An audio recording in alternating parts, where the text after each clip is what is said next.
Ryuji finds himself stuck inside a glowing magic circle, completely lost, while a robed guy screams at him because he can't use white magic. The old man at the top is snapping. He's fuming, shouting, "Tell me you didn't just summon some legendary healer from another world like we planned." The younger guy beside him starts trembling and sweating, stammering that it was supposed to go like this, yet it's obvious something just badly derailed. The old man snaps his focus back to the newcomer and asks, "So is Ryuji the greatest cleric?" But Ryuji can only dodge the gaze and scramble to explain himself. Ryuji tells them he's just an ordinary office worker, only his family runs a clinic, and the robed guys instantly flip out like they've just seen a ghost. He just stands there soaking it all in, and somehow Ryuji Seidu, no hero, no plan, gets dumped right into the wildest situation imaginable. As the crowd behind him keeps screaming, Ryuji snaps his head around and realizes these guys look exactly like his boss and the junior kid from his office back home. They just sit on the sidelines, watching these robed strangers bicker non-stop,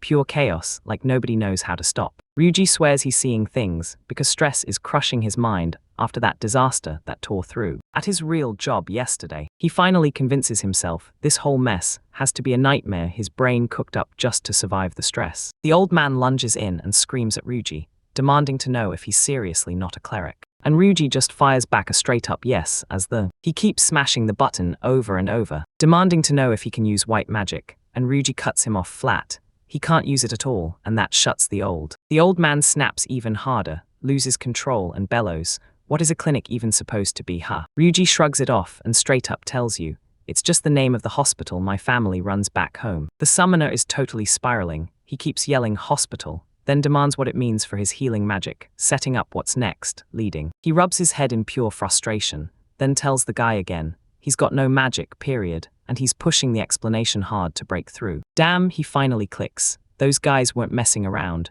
They were hunting to summon the greatest cleric of all, who mastered white magic, but in the end, they got stuck with him instead. Just a plain old regular, no magic tricks. He's just a normal guy living a normal life, because his family runs the Sato clinic right here in the city. Once the mistake finally hits him, the old man drops his head as far as it'll go, stammering out a gigantic apology. Ryuji just glares at him, stunned, like, how does anyone screw up that badly without even noticing? The high summoner is snapping completely, screaming at the top of his lungs as he loses what's left of his sanity. So yeah, it turns out they hauled in this random dude. And now we're breaking down what the deal with him actually is. The assistant just sits there, looking completely stressed out. Ryuji tells him he's been checking with magic, but all he's got is some worthless skill called Castle Mage, just that. Ryuji hears them and feels his soul just drain out, like he's getting roasted alive, even in his own dream. The old man won't stop spiraling out of control, screaming that they're supposed to hunt down a healer for Princess Mia's quest to crush the demon lord. Ryuji just stands there, staring into the chaos, because this feels exactly like the drama he survived yesterday. He realizes that no matter what happens next, no matter where he goes, people keep dragging the same problems behind them, and that's when he can't stop wondering if he should step up and actually help her. But the high summoner's done playing nice. He snaps hard and declares he's heading out to hunt down a brand new plan. He snapped at his assistant to step aside, then told him to take Ryuji on himself. The younger one lets out a shaky nod, and Ryuji just watches, relieved they've finally wrapped this up. The assistant drops into a deep bow and blurts out an apology for the chaos,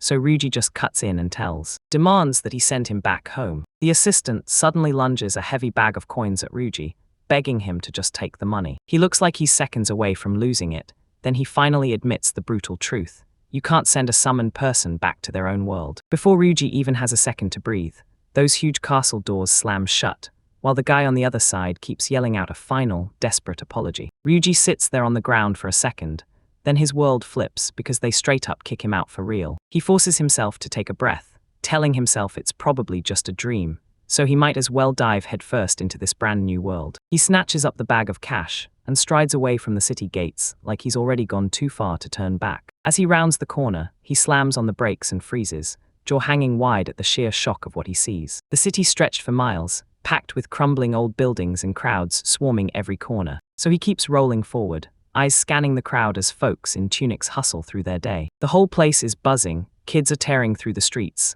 laughing and playing like nothing can stop the fun. Ryuji whips his head around in total shock at the colossal city, staring like he's seeing a real-life world that got pulled straight out of a video game. As he strides down the streets, whispers snap to attention, and the locals start pointing at him the moment he passes. He starts to get painfully self-conscious, wondering why every single person in the crowd feels like they're staring straight through him, until a local woman finally cuts him off mid-step. They never spot that exact hair color anywhere near their turf. He points at that wild outfit and demands where he even snagged those weird clothes, and Ryuji's eyes widen, because he suddenly realizes just how much he scratches the back of his head like, wait, is it really true that this modern gear of mine is way too flashy for a medieval world like this? So he's totally about to get caught. So he clocks a clothing shop nearby and decides he has to grab some local threads to disappear into the crowd. While he rips his hoodie off in the shop, shirt sticking to sweat as he goes. He can't shake it, so much time has passed since someone last had the nerve to call him a young man, making him wonder if he really looks like a kid to everyone in this world.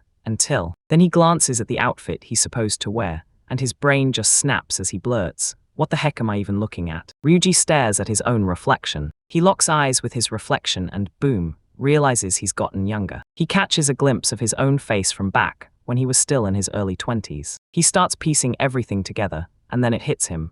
What does all of this even mean? It suddenly dawns on him that this can't be some wild dream after all. The kid starts wondering if this is one of those isekai reincarnation stories, like he's about to get dragged into a whole new life. But he can't wrap his head around it, because he never even got hit by a truck or anything like that. Ryuji tries to replay yesterday in his mind, hunting for every single detail like it matters. Japan, where his boss was losing his mind, screaming at the top of his lungs about some document. Screaming at the top of his lungs that the whole damn thing was packed with mistakes. Ryuji tried to explain that he only did it because the boss ordered him, but the other guy cut him off and snapped back like, "So you're trying to dodge the blame." The junior coworker trembles and drenches in sweat as he blurts out a desperate, tearful "I'm so sorry" for the mistake. Ryuji just slumps there, utterly drained, muttering to himself that the boss is gearing up for his same old routine again. Law storms off and barks at Ryuji to clean up the mess, so Ryuji has no choice but to just roll with it. The poor junior keeps blurting apologies non-stop, like he's trying to outrun the trouble he caused. And Ryuji for yanking him into that mess, but Ryuji just waves it off. He shrugs it off like, it's fine,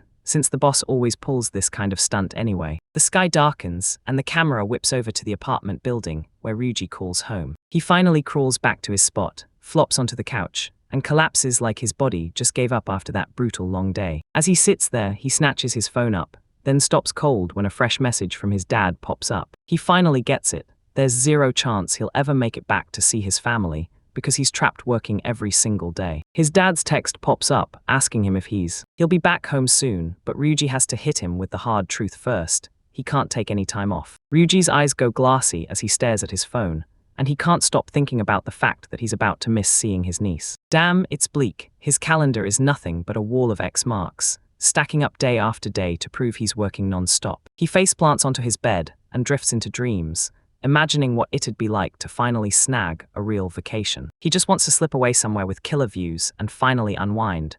No phone buzzing, no duties waiting. The floor was littered with trash and empty energy drinks, like a crime scene for his hatred, because dealing with his boss and all that work crap made him snap. So he drops onto the mattress, goes dead silent, and before long he's drifting off into sleep. In that other world he starts snapping, straight up losing control. It clamps onto his head and panic spikes. Did he really just die from being a? He glances at the grumpy old summoner and the twitchy assistant, remembering, oh yeah, they'd said in plain words that he was the one who'd been summoned. Even in a fantasy world, the moment he realizes he's AWOL from work, his first thought is crystal clear. He's about to get absolutely crushed for it. He slams the brakes in place, and the truth hits him hard. Obsessing over work in the middle of all this is what broke his life. Ryuji clenches his fist, jaw tight, spiraling on one brutal thought. What if he really had the powers of a cleric? He realizes he'd probably just end up as a tool for the very people who summoned him. So he decides this is his one shot at a. He took it as a fresh start, like God dropped him here just so he could finally catch a break. He's not trying to get yanked into more chaos, so he starts hunting for a. He hunts for an escape route, finds a nearby local, and begs for help, telling them he just needs a quiet place. Lost out in the wild countryside, way off the map, he jabs a finger at the carriage and blurts that it's headed for Morado village, right on the money, and that's exactly what. Ryuji needs it, so he jumps in, grabs the chance, and swears to himself he'll never spend this whole life grinding himself to the bone again. Daydreaming about finally reaching the village, I pictured stuffing myself with a killer meal and crashing in a cozy inn. Then he glances out the window, and his heart drops, because the town they just left is still standing tall out there in the distance. From the road, that huge white castle and the houses around it look calm and peaceful. Ryuji steals a glance back at the view as they speed off, still blown away by just how gigantic that castle really was. Right then, a digital window suddenly slams onto his screen, announcing, without mercy, that he actually met the requirements to unlock a brand new skill. A system message popped up right in front of his face, blasting the news that Castle Magic Summon was finally ready to use. Ryuji totally snaps, panic rips through him as he stares at this castle magic thing, freaking out because he can't believe it even exists. Random words keep bursting inside his skull like some twisted game glitch, and as he sits there, it all spirals into a full-on meltdown. He scrambles to cover his mouth and stay silent, but sweat pours off him and he can't stop trembling. The old lady across from him starts to sweat with worry, asking if he's okay, or if he's starting to feel sick. He forces a casual smile, asking her if she's ever heard of castle magic. Then the carriage rattles through the woods, and she totally mishears him asking if he means white magic, then snaps back that someone like her could never touch power like that, which leaves. Ryuji kept listening as she insisted white magic was only for healing and curing poison, but the old lady kept going, drawing a hard line between black magic, the kind used to attack, curse, and it's basically impossible for a normal person to even touch. Only top church officials or academy students ever learn it, and Ryuji just lets out a tired sigh. More and more confused, because the clues she's dropping don't line up with what's happening to him at all, so it just leaves him hanging, leading. That hits him hard. Her white magic isn't anything like his castle magic, and now he's stuck wondering, does his summon skill really rip something physical into this world? Even though their names sound the same, he's burning with curiosity, and the moment he realizes what's happening, panic hits him hard, while she stares at him with pity like he's just carsick. The carriage finally grinds to a stop at their destination, Morado Village. Ryuji doesn't even wait for the carriage to finish stopping before he rockets out of it. He's so fast his body blurs as he jumps down, moving so. She just stares as he bolts away, like she's watching a scene she's seen 100 times.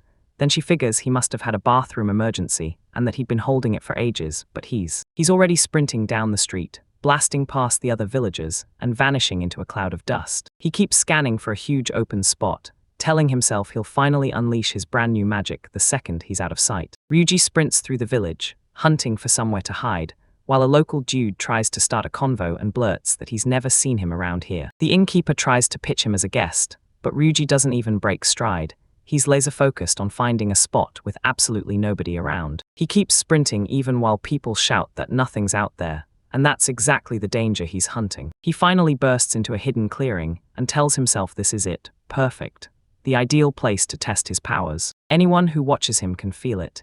He stands at the edge of the trees, finally ready to find out what this castle's magic is really capable of. But when he stares across the field, something feels off.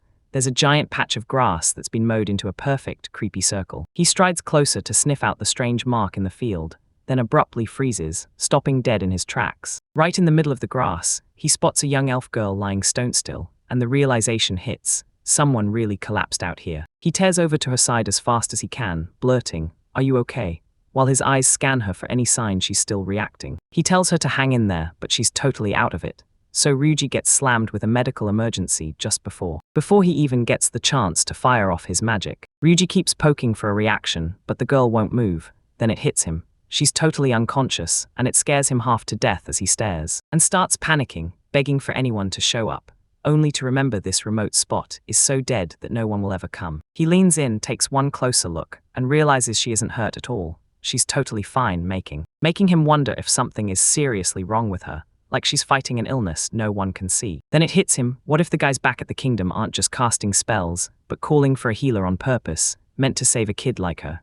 So he's desperate, he wants white magic more than anything right now, but all he's got is this strange, cursed castle magic. It hits him hard, and suddenly he's replaying every cruel little way they treated him back at that castle, until the word castle finally slams into his brain. He keeps shouting castle magic summon again and again, trying to crack what that power even asterisk means asterisk. Then it finally slams into him like a wrecking ball. His power might let him pull an entire castle out of thin air. He's thinking, if I can really summon an entire building, maybe people inside will be there to help me save her. He knows the clock is running out, so he clenches his jaw and goes all in.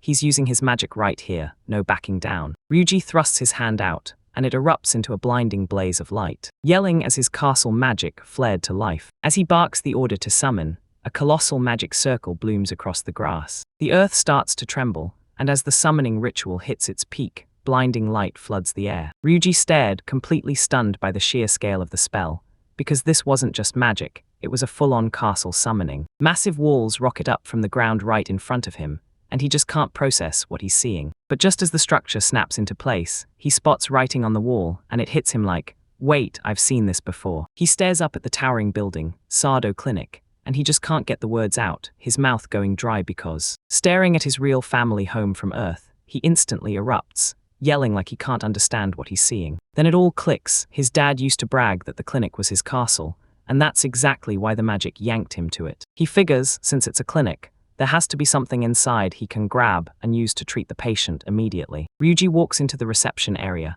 and instead of saying a word, he just stands there, dead silent, like he's daring the room to move first. He scans the empty hall, and the moment he looks up, it hits him. His parents are nowhere to be found, which has him wondering, did the magic only summon the real building, or something else? He strides to the back, his mind racing, wondering what's happened to the medicine. But when he starts checking the supplies, one sudden detail hits, and he freezes solid. The shelves are stuffed with jars, but every single one is nothing but random weeds. He squints at the bottles, swears he's never seen those plants before, then the moment hangs there, like he can't finish the thought. Or maybe the supplies got swallowed by this new world, and came out as something totally different. He stares at the girl on the bed, and mentally snaps at himself to quit overthinking. So he starts yanking jar after jar with frantic hands, hunting for anything at all, that might still work. Ryuji stared at the weird striped fruits in his palm, jaw clenched as he told himself he had to find a way to save that kid. He grips the 3 small fruits tight in his hands, racing to figure out what to do next. Right out of nowhere, a glowing digital window snaps onto the screen,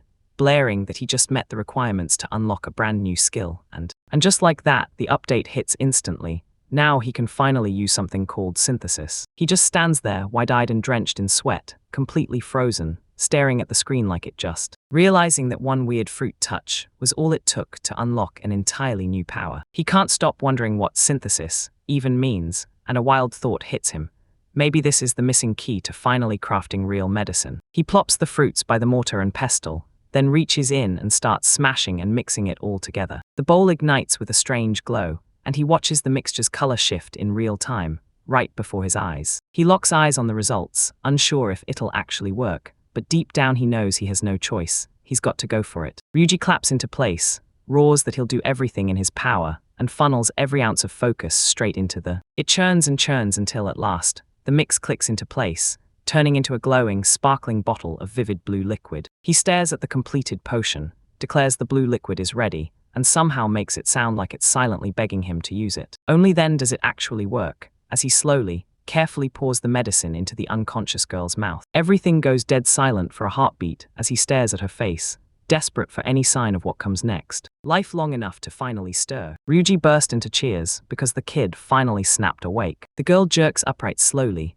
rubbing her eyes like she's just crawled out of a long nap, so Ryuji rubs the back of his neck, shaking with nerves, then he finally introduces himself, Ryuji Sado. He shoots the conversation forward and tells her how they found her collapsed in a field. Not too far from there, he hands it to her and blurts out, "So, how are you feeling now?" The girl pauses for a second, wrestling with the exact truth of what she's feeling, until her eyes spark like actual stars as she tells Ryuji she feels amazing, while he just watches in awe. She's completely stunned, stares at her own hand, and blurts that power is roaring through her veins like it's alive. Then she whips a punch into the air, bragging she could take down the demon lord herself, right now. Ryuji's chest tightens and panic hits hard. He can't stop wondering if that potion he brewed is actually that insane, but the girl just looks up and flat out admits that's not true at all. She only wanted to say it. Ryuji exhales as she cheers, practically beaming. "I feel way better than I usually do." He shrugs it off with a grin and tells her it's a good thing she's finally feeling better. He starts to blurt out, "Everything's perfect,"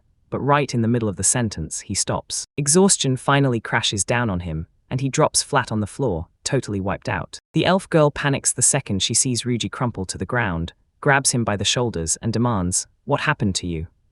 But there he is, sprawled out and completely cooked, until the pressure finally breaks him and he passes out. She looms over him, studying every inch of his worn-out face like she's searching for answers, and she notices He stared at the empty potion bottle, hit with the shock. Everything he'd done was for one reason, to help her. Staring at his lab gear, she flashes him a grateful smile, and vows that this time, she's the one who will save him. With a massive grin, she leans in close and whispers, "My name is Cecil." And Ryuji can barely catch a word of her introduction before his eyes start slipping closed, and sleep pulls him under. Cecil keeps shouting his way, demanding to know if he can even hear her voice, but he's already too far gone, drowning in relief like it's finally swallowed him whole. And somehow, he really saved her life, and dragged her back from the brink. She scrambled back onto her feet. Ryuji dips his gaze and lets out a tired grin, still stunned that he actually pulled off saving Cecil. Out of nowhere, something he never thought would happen, and honestly, he's just thrilled he got to help. The story jumps to a towering stone castle,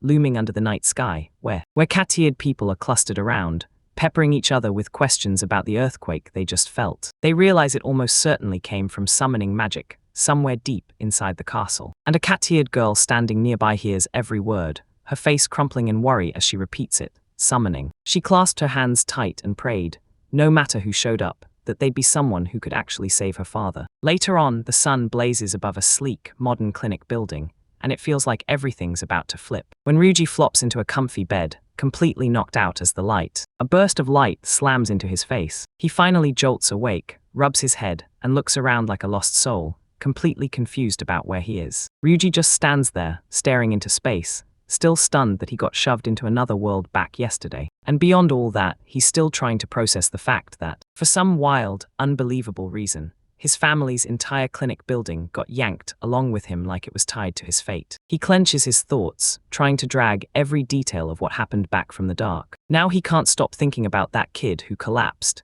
He remembers mixing up some medicine for them, and he's stuck wondering how they're doing today. He shuts down the overthinking and just starts brewing coffee, scanning the room for the kettle until he spots something off right away, and no matter where he looks, there isn't a single power outlet anywhere in the wall. And then it hits him. He stares at the stove and realizes there aren't any buttons at all. He just stands there, locked on it, completely clueless about how to flip it on. Stumbles forward, rubs her tired eyes, and lets out a huge, dragging yawn. Cecil scoots in close, totally baffled, as she asks Ryuji what he's actually doing. It takes a split second, but Ryuji jolts, realizing she's the exact same girl from yesterday. He snaps completely, blurting out if she's seriously been locked inside that house this whole time. Cecil keeps his cool and says, "After I zoned out, she decided to crash there with me," then adds, "And yeah, I even borrowed a few clothes I found just lying around the room," and tells her those things are his sister's, but shrugs it off like it's totally fine, as long as she's okay wearing them. Cecil snaps the conversation in a whole new direction, demanding to know what the heck he was cooking up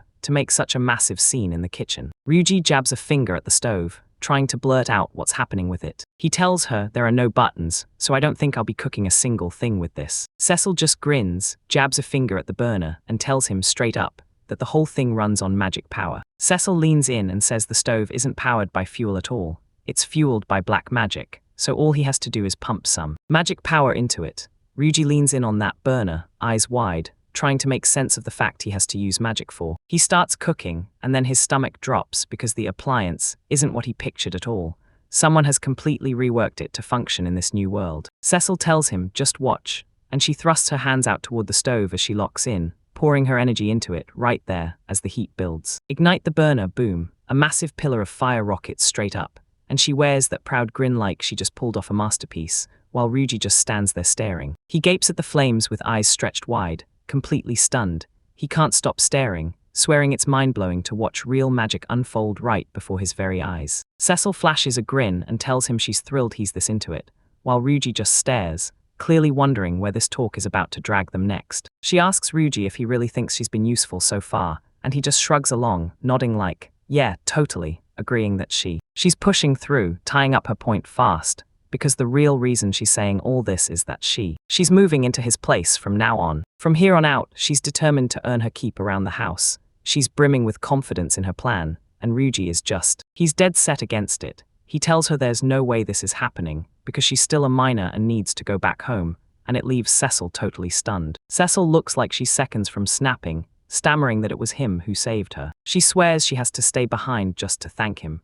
Ryuji tells her she doesn't need to worry about any of it, but she won't listen, not even for a second. Ryuji totally tunes her out, then mutters about the creepy machines and how the food is straight up awful, while she just pouts in the corner. The budget's running on fumes, and he looks totally wrecked as he frets over just how many gold coins he's got left. Those coins really are going to run out, so Cecil panics. He has to hunt down a way to make money, and then her ear snaps upright like she just caught wind of a massive opportunity. And that wild look snaps into her eyes. She blurts out that if he needs, she's got to get cash fast, and she knows exactly what comes next. No hesitation. She steers him through the village, and then, bam, she declares they've finally made it. Ryuji just showed up and fell right into step, hauling that heavy bag and craning his neck up like something was calling him. Cecil points and tells him, that huge building right there, that's the Morado Village Guild. But Ryuji's not convinced. He shoots back, asking if they can really just sell potions there, and she reassures him that it's totally fine, because they can just walk out and leave. He walked away, leaving him frozen, staring at the bottles he prepped.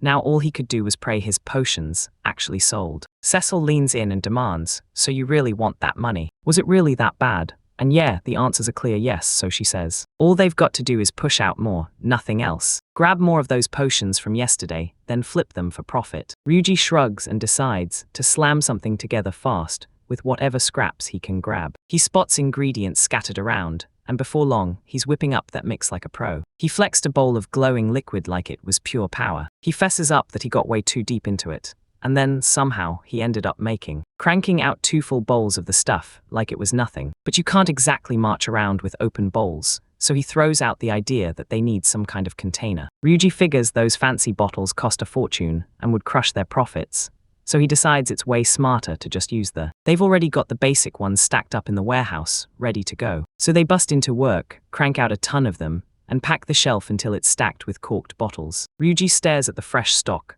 and immediately starts lining up the first batch they made against the second, comparing every last detail. Ryuji lifts both batches side by side, and right away he spots the colors are off, making him realize something's wrong. He just keeps glaring at the bottles until a system window suddenly flashes, telling him he finally hit the requirements. To unlock the appraisal skill, it's officially his now, and he can use it anytime. Right then, labels burst into the air above the bottles. Magic Potion A and Magic Potion B. Like the magic itself just revealed their names. Ryuji loses it the moment he spots the floating text, and then he realizes the potions are different. So that's how he finally wrapped up for the day, staring at the haul from making 4 rank B potions and 6 rank A1, yet he still has to figure out just how much cash these things are going to rake in. He strides up to the shop counter. The woman behind the desk snaps into action, starts scanning the stock, and then leans in to tell him that the stuff he dropped it in, and that thing was worth way more. Ryuji gets hit with way more than he bargained for, and it's almost enough to send his heart into a full-on panic attack. The shopkeeper slams a pile of coins onto the counter and tells Ryuji, "This is your pay for the work you did." But Ryuji lunges in fast and tells her to wait just a second before she can finish the deal. He leans over the counter and lays it out. Sure, some potions are rank B, but 6 of these are secretly rank A, so the shopkeeper is left staring, utterly baffled. She grabs one of the containers and tells him everything's from the same place, like it's all connected. And she doubles down, saying she can't even tell any of them apart. Ryuji jabs his finger straight ahead, like he's pinpointing the truth. He slams up to the glass and yells that the label is right there, clear as day, just begging to be seen, but the lady just tweaks her glasses. She glares at the potion, totally baffled, like it just made no sense. She tells him there's not a single thing written on the bottle. Boom. Ryuji is totally blindsided, completely off guard, and panic crashes over him like a wave. He finally clicks. Maybe he's the only one who can actually see that floating text. He forces himself to stay calm, then begs her to zoom in on exactly what he's pointing at. Ryuji is frantically waving at the bottles, trying to blurt out that the colors are totally different when a sudden hand clamps on his shoulder, and a voice from behind yells, "Buddy." A towering, scarred brute stands right there and snaps at Ryuji to drop it already, and that demand leaves Ryuji staring around like, wait, what? The man leans in even closer, grilling Ryuji like, "So you're really planning to shove these baseless accusations on me when you're just some rookie?" And then another guy from the group pipes up, telling Ryuji straight that he's become nothing but a nuisance to the receptionist right now. A long-haired woman locks eyes with him and snarls, asking if he honestly thinks he can rip them off just because they're a country guild. The whole room suddenly locks onto the scene. Ryuji stands there with 3 brutal adventurers closing in on him from every side, while everyone else watches, stunned. Cecil stands on the sidelines, fighting to speak up, looking more and more stressed as he tries to yell, hold on, wait a second. She gets swept up in the roaring crowd right as everything starts to explode into something way more intense. Ryuji totally panics when he realizes he accidentally painted himself as that loud, annoying type who only complains. Right when everything's about to explode, a man in a vest comes barreling in, right as the moment peaks. He storms into the room and demands to know what's wrong, glaring at everyone. Thomas clocks the whole scene in an instant and blurts out a comment. It's rare as hell for their guild to be this packed, while everyone in the crowd shouts for the guild master. To find out why everyone's losing their minds, Ryuji tries to clear things up, but he stammers out the truth. Half the potions he brought are straight up rank. But hope starts to crumble, because it feels like not a single soul is ever going to believe a word he says. He readjusted his glasses, went silent for a beat,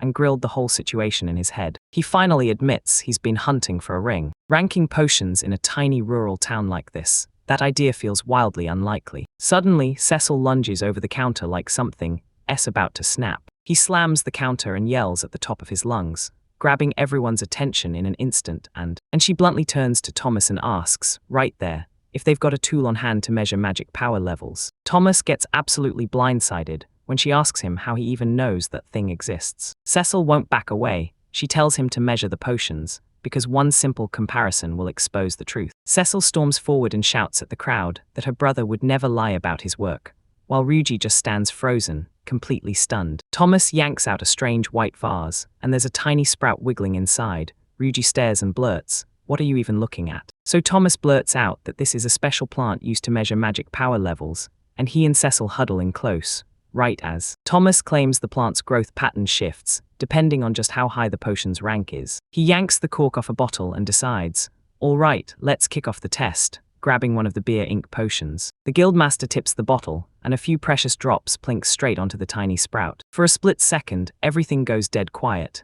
Then the plant starts shaking and buzzing like crazy, and right after, then bam, this little sprout rockets upward, bursting into a fully grown plant in an instant. A plant with fresh leaves and tight buds sprang up in the blink of an eye. Thomas yanks his glasses into place, eyes locking forward as the moment really starts to. I was totally floored. This plant actually pushed out new buds. And he flat out admits this potion is ridiculously pure, even by beer ink standards. So Cecil just sits there, looking smug as ever in the back. Thomas watches one drop slam onto the leaf, and suddenly it clicks in his head. This is really happening. Ryuji's sweating bullets as Cecil stays locked in on the pot. Zero distractions. Suddenly, the plant snaps into a violent frenzy, and Vine's shocked, right in the middle of it. It exploded outward and shot bigger at an insane speed. Those buds burst open, then the plant explodes into full bloom, right. Thomas practically jerks backward, yanks his glasses into place, and yells about the flower like it just changed everything. He's like, man, it's been ages since I've seen one grow like this. And yeah, he's got zero doubt. He blurts that what they're staring at isn't some random spell. It's the real A-rank magic, straight up, or at least, that's what he claims. Cecil flashes a massive smirk and brags like, told you, I'm not lying. In the crowd, someone finally clocks it. She's the exact same girl they saw earlier. Thomas leans over the counter and shoots. How does a kid like you know this much about a plant? While she keeps her cool like it's no big deal. Thomas locks eyes with Cecil, then spots her ears, and that crest she's proudly wearing, making him pause. He blurts out, are you really Lord Cecil Layer? And she just smirks like he nailed it. Then she reveals that Ryuji's potion didn't just help. It wiped her magic cleanly back to full power, proving to everyone that his work is the real deal, and that's when things spiral. Finally putting the pieces together, figuring out why she'd gone down cold on the side of the road. The whole guild hall goes stone still. Then chaos erupts as everyone starts yelling about her magic. Thomas launches into a frantic bow, apologizing again and again for the whole mix-up. He immediately offers to foot the bill for everything. Then the crowd explodes into begging for a drink. Ryuji stands frozen, staring at her like, who is this kid really, and what does he have to do with you? While everyone else is stuck having their say, Cecil just stands there grinning like she absolutely nailed everything. As they stride off, the reward money bag slams and clinks heavy against every step, cutting off mid-rattle. Ryuji points out the payout turns out to be enormous, and Cecil practically skips along, laughing, that's awesome. Suddenly, he spots something through the trees and yells at him to look. As they stride up to a massive, glittering lake tucked away, hidden from the world, Cecil crouched down and started snatching the nearby plants, telling me the flowers around here are actually potion ingredients. She points them out and promises, with these, we'll whip up all kinds of crazy brews. Cecil thrusts a flower toward Ryuji, cheers big brother, and it instantly blows everything wide. He went silent for a heartbeat just before he grabs the flower with his own hands. Then he yells her name like a flare in the dark, desperate to catch her attention. He drops his gaze and thanks her for helping him earlier, then walks off, leaving Cecil frozen on the spot, stunned beyond words. Tells Cecil that, thanks to her, he finally got the chance to go too. He stormed into the guild, and finally talked them into paying him a fair price for his potions. He clutches the flower she gave him and tells her, with a grateful smile, that it means the world to him too. Ryuji finally admits he couldn't have pulled this off alone, and Cecil's face twists with shock. Completely stunned, he blurted out the whole story about how drained and wrecked he was from his old life. He admits that at first, all he wanted was to wander around, soak it all in, until that knot turned everything upside down. Don't kill yourself, but don't let it fall apart either, just keep going. But realizes that no matter how long he keeps hanging out with her, everything's fine here, like the world is smiling, until it just looks like this trip is about to be wild and unforgettable for them. Cecil gets all flustered, then softly calls him Big Brother, like it just slipped out. Then she flashes a grin, breaks into laughter, and feels on top of the world about it all. Cecil is absolutely buzzing. He throws his arms up and yells that they should rush in and grab a whole bunch of these, so they can team up and start brewing brand new potions together. She leans in and tells Ryuji that as long as they stick together, this is the kind of ride that's going to hit like pure fire, and once it starts, it's impossible not to leave him grinning. Staring at her out in the field, Cecil just nods along, and Ryuji lifts a toast to their future together as he, replaying every single thing that happened today in my head. Ryuji suddenly realizes this, when he stares back at his old life. He was probably trying to carry everything on his own, and way too much. Back when he was still stuck living in his original world. But somehow, he's finally starting to taste the real, heart-racing joy that comes from jumping in, helping out, and sharing everything he could with the people around him. People kept circling him, and that long-lost spark was back, something he hadn't felt in years, and now, right when it hit, he's honestly just itching to see what happens next for them. Ryuji throws his hands up over the cash they scored today thanks to Cecil, and then he decides. Meanwhile, they're supposed to cook up some meat for dinner, and that's exactly what lights a fire under Cecil's excitement while she snaps into action, gets the stove going, and gets everything ready. The meat turns absolutely mouthwatering the moment it's cooked, and Cecil can't stop staring as Ryuji declares it's finally time to eat. Then, a thunderous boom erupts out of nowhere, rattling the entire room, and both of them freeze, totally blindsided. Cecil is completely baffled. She blurts out, "What's happening?" while the house keeps violently rattling around them. Then she blurts out that this insane, magical force slammed into the building like a lightning strike. Ryuji wastes 0 seconds. He sprints to the front door, yanks it open, and charges his eyes outside to see what's there. Right when he's about to freeze, he spots the surprise waiting on the porch for him. A girl with fox ears is just lying there, right in front of everyone. Ryuji steps in, then freezes, wondering if she's the one who just crashed into the house, and now he's left. He just stood there, frozen in shock, staring at the person who crumpled right in front of their front door. Ryuji barrels over to the girl, his mind racing, wondering what the impact could be. That brutal hit, her crashing into the building, sent shockwaves blasting through the whole house, shaking it like it was alive. She groans in agony, sweat pouring down her face as she fights to stay conscious. Ryuji clocks just how wrecked she is, and snaps that they have to get her inside right now. He pushed off and told Cecil, "Get over here, lend me a hand." Cecil grabs the girl's hand and they rush straight into it. Cecil shouts that she's got it as they drag the girl into the clinic. The SATO clinic's reception desk is left hanging wide open while they thunder past the files and computers, bolting straight into the first exam room to grab the help she needed. After he scans her from head to toe, Ryuji realizes she's got no broken bones and not a single visible injury on the outside. But then he realizes trapping her in that bed won't fix a thing. To help her get back on her feet, no matter what it takes. The girl is panting like she's been through hell, and Cecil can't help but look her over like, "Wow, you look." She looks like she's drowning in pure, unbearable pain. And they both just stand there, staring as the girl lies on that hospital bed, writhing in pain. Cecil lunged out of nowhere, yanked the girl's collar wide open, and sent a sharp gasp ripping through the air, right from the shock, which rockets Ryuji into full-blown panic. He slams his hands over his eyes and blurts, "What the hell do you think you're doing?" Right on the girl's chest, a dark, creepy glowing emblem suddenly flares to life, leaving Ryuji utterly stunned as he blurts out, "What is that thing?" while Cecil just glares at it, silent as stone. Cecil lunges forward and tries to use her magic to investigate it, but the energy rips through the air as it surges around her hands. She stares at the dark stain on her fingertips and suddenly realizes exactly what she's up against. He didn't beat around the bush. Ryuji told him the girl got hit with a curse. She goes on to say it's not some run-of-the-mill curse. It's the kind of power that can't be underestimated. Ryuji leans in and asks if her magic can do anything at all to help that poor girl out. Cecil looks totally crushed as she admits, "All I can do is black magic, and undoing a curse like this needs white magic." Ryuji blurts out what they should do about the village's white mages, but Cecil just stares. She looked totally wrecked as she told him, with a shaky voice, that no one in this village could possibly help. She tells him straight up, there's not a single white mage nearby with enough power to pull this off, leaving Ryuji staring at the void, wondering if they can do a single thing to save her at all. He glances at his medical supplies, wondering if there's any way he can help, so he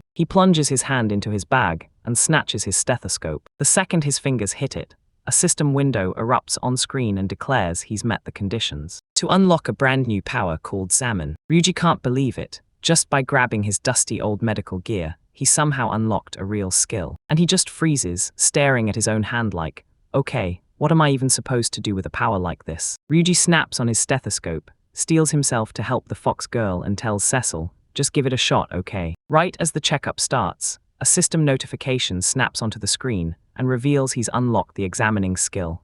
Then it hits him instantly. They flash a dark magical seal before him, then pop up a diagnosis window that screams the girl's trapped under cursed seal for 7 days. Ryuji is completely thrown off by the outcome, so he blurts, what even is a 7-day curse? But Cecil looks just as clueless, then blurts out that she's never heard of anything like it either. Ryuji feels the whole weight of this hit him like a truck, and he slams his body against the door frame just to steal a breath. Cecil starts to panic on the spot and blurts, wait, what are we even going to do to save me? Ryuji leans in and tells her he's going to forge a medicine that crushes curses. Then he races off to grab his supplies. But doubt crashes in on him. Can regular medicine really break a magical curse? And then he hesitates because he's about to hit the next problem. But he shoves those thoughts away and snatches jars of herbs off the shelf, then dives straight into the work. Ryuji leans in over his shelf and studies the lineup of medicine jars, each one gleaming like it's about to matter. He thrusts his hand out and fires up his appraisal skill to check, hoping it'll save him. And suddenly sparkles explode everywhere. Name tags like tiny flocks of birds shoot up over the jars. But he snaps to it in an instant. The whole skill is only there to flash him the names of the plants. The workspace is a chaotic disaster. Notes are everywhere, and herbs are scattered like they got flung mid-battle. Ryuji's face drops, sweat pours as he blurts that no matter how he stares, all he can see are names. He slams his head against the wall, realizing, too late, that his potion confidence was wildly over the top. Feeling like he's gotten ahead of himself, Ryuji starts to wonder if he was totally useless, and he couldn't do a damn thing to save that girl. Cecil barges in and shouts his name, yanking him out of his spiral for just a second. Cecil rushes over to Ryuji, peeks at the clock and says, it's already midnight, you should probably get some rest. The fox girl is still barely holding on, and even with Ryuji looking wiped out, he shoots back, arguing he can't just leave her alone. The girl groans in her sleep, barely whispering, don't. Her dad watches as she fights tooth and nail just to hang on. Seeing her like this makes Ryuji's worry spike, and he just stands there, frozen in place while guarding the bed. He leans in and tells Cecil there's no stopping him. He'll tear through every obstacle until he finds a way to save that kid. But Cecil locks eyes on him for a beat, then finally snaps into action. She speaks up, calls out to him, and then she admits it felt totally weird when he did the same for her, so she stares at him and blurts, why? He's dragging himself through all this chaos, pouring in effort for someone he just met, someone who shouldn't even matter to him. And Cecil can't stop wondering why he keeps pushing so hard for everyone. Ryuji goes quiet for a second, like he's weighing every word. He stares down, wrestling with the thought, then he finally snaps into action and starts answering. That's what makes it hit so hard. This all traces back to a long time ago. Ryuji snaps back to one exact day, him at a client's place, like it just happened. Office work and everything is wrapping up like it's totally normal. Then he and the woman he's meeting with both shout Bo and Ryuji, and they thank her for the meeting. She announces she's leaving and Ryuji calls out, telling her to be careful as she walks off.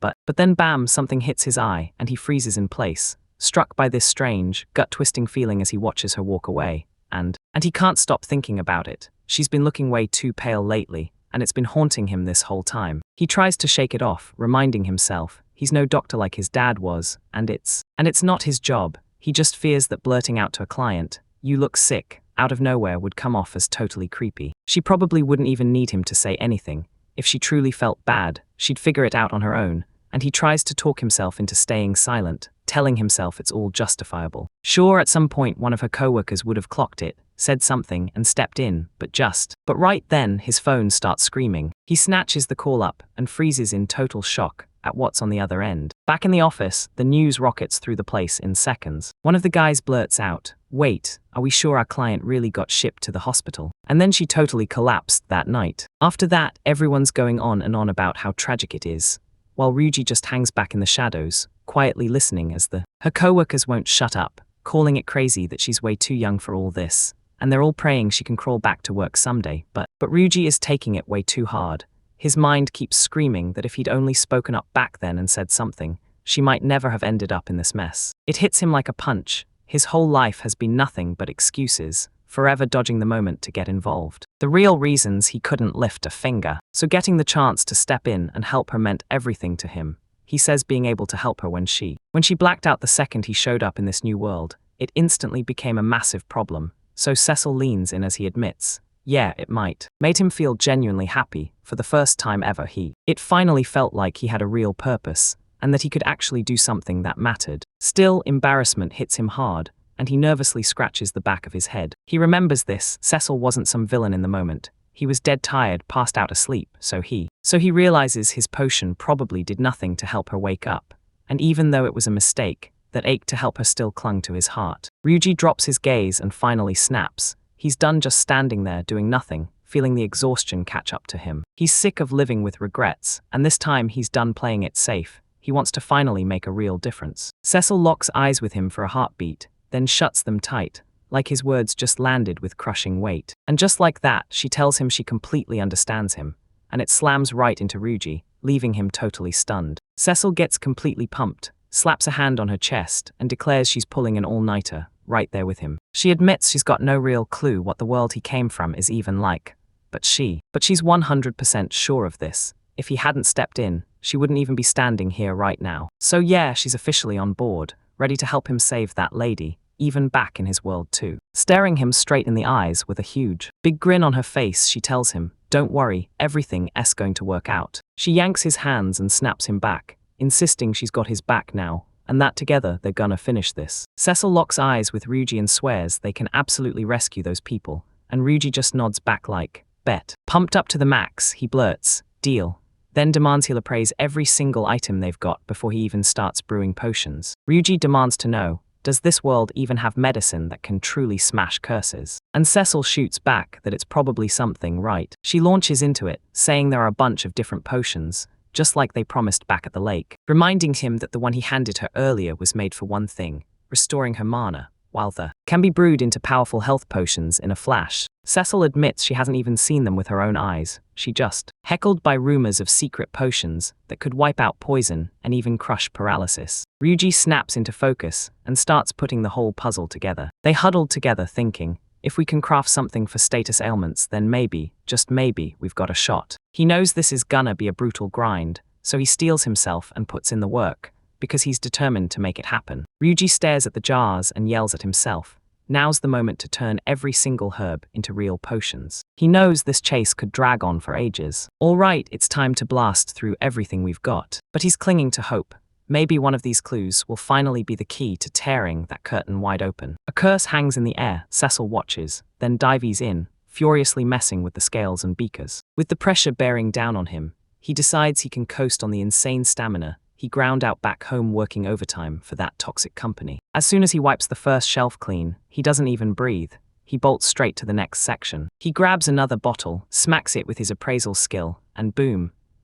Then bam, a message flashes that his skill level just jumped up, and it blindsides him so hard he can't even react. His eyes pop wide as a fresh, brighter screen ignites above the ingredients, like the next move is about to explode, proving he can finally spot the fine details, like how this Ronsera herb unleashes a C-rank detox effect. He's absolutely pumped, because now he can finally see what every single ingredient does, step by step. Ryuji stared at his own hands in pure shock, thinking, did my level shoot up just from me spamming that skill this much? And he pumps his fist, practically vibrating with excitement at how fast everything suddenly turns around. He shouts for another appraisal, and boom, an enormous grid of info screens erupts all around him, just like the crazy stuff he used to devour in comic books. He starts sweeping the table, herb by herb, like he's hunting for the answer. He tracks down a Majora plant, and the moment he touches it, its C-rank sterilizing power kicks in. And he starts digging deeper, spotting some Ben and Bimolps plants tangled right in the pile. He smacks the maple leaf with his skill,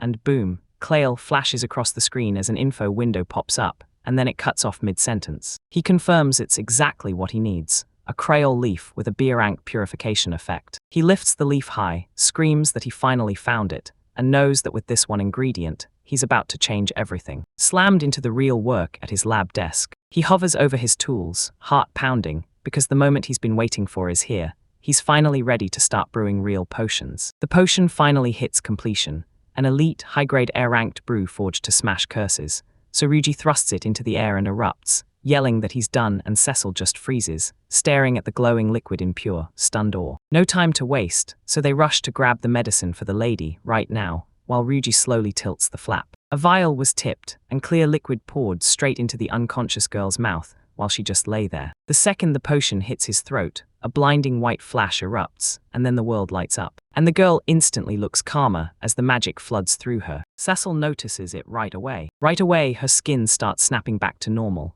And even crazier, the cursed crest that was carving into her is gone for good. Ryuji clenches his fist, screams that it totally worked, and he feels this huge weight finally slide off his shoulders and the two of them just crumpled to the ground, exhausted, totally wiped out, but smiling like, she's okay. Cecil laughs through her exhaustion, flat out admitting that after all that stress, she can't move a single inch anymore. Ryuji chimes in, saying this is probably the first time in his life. And the truth is, he's pushed himself so hard he's worked his body to the bone clear through the morning. But even after she's safe, he can't stop asking, what on earth happened to land her in that kind of chaos? The fox girl finally gets to breathe easy, but Ryuji can't shake one burning question. Why would anyone curse her in the first place? And that thought drags him right into what happens next. Him crashing down hard for the night. Then the next morning he cracks his eyes open, half awake and barely hanging on as he snaps his eyes to the wall clock. Noon's long gone, and you can tell he slept through half the day because, as Cecil leans in, peeking her head through, she slips in and shuts the door, then asks, "Are you finally awake?"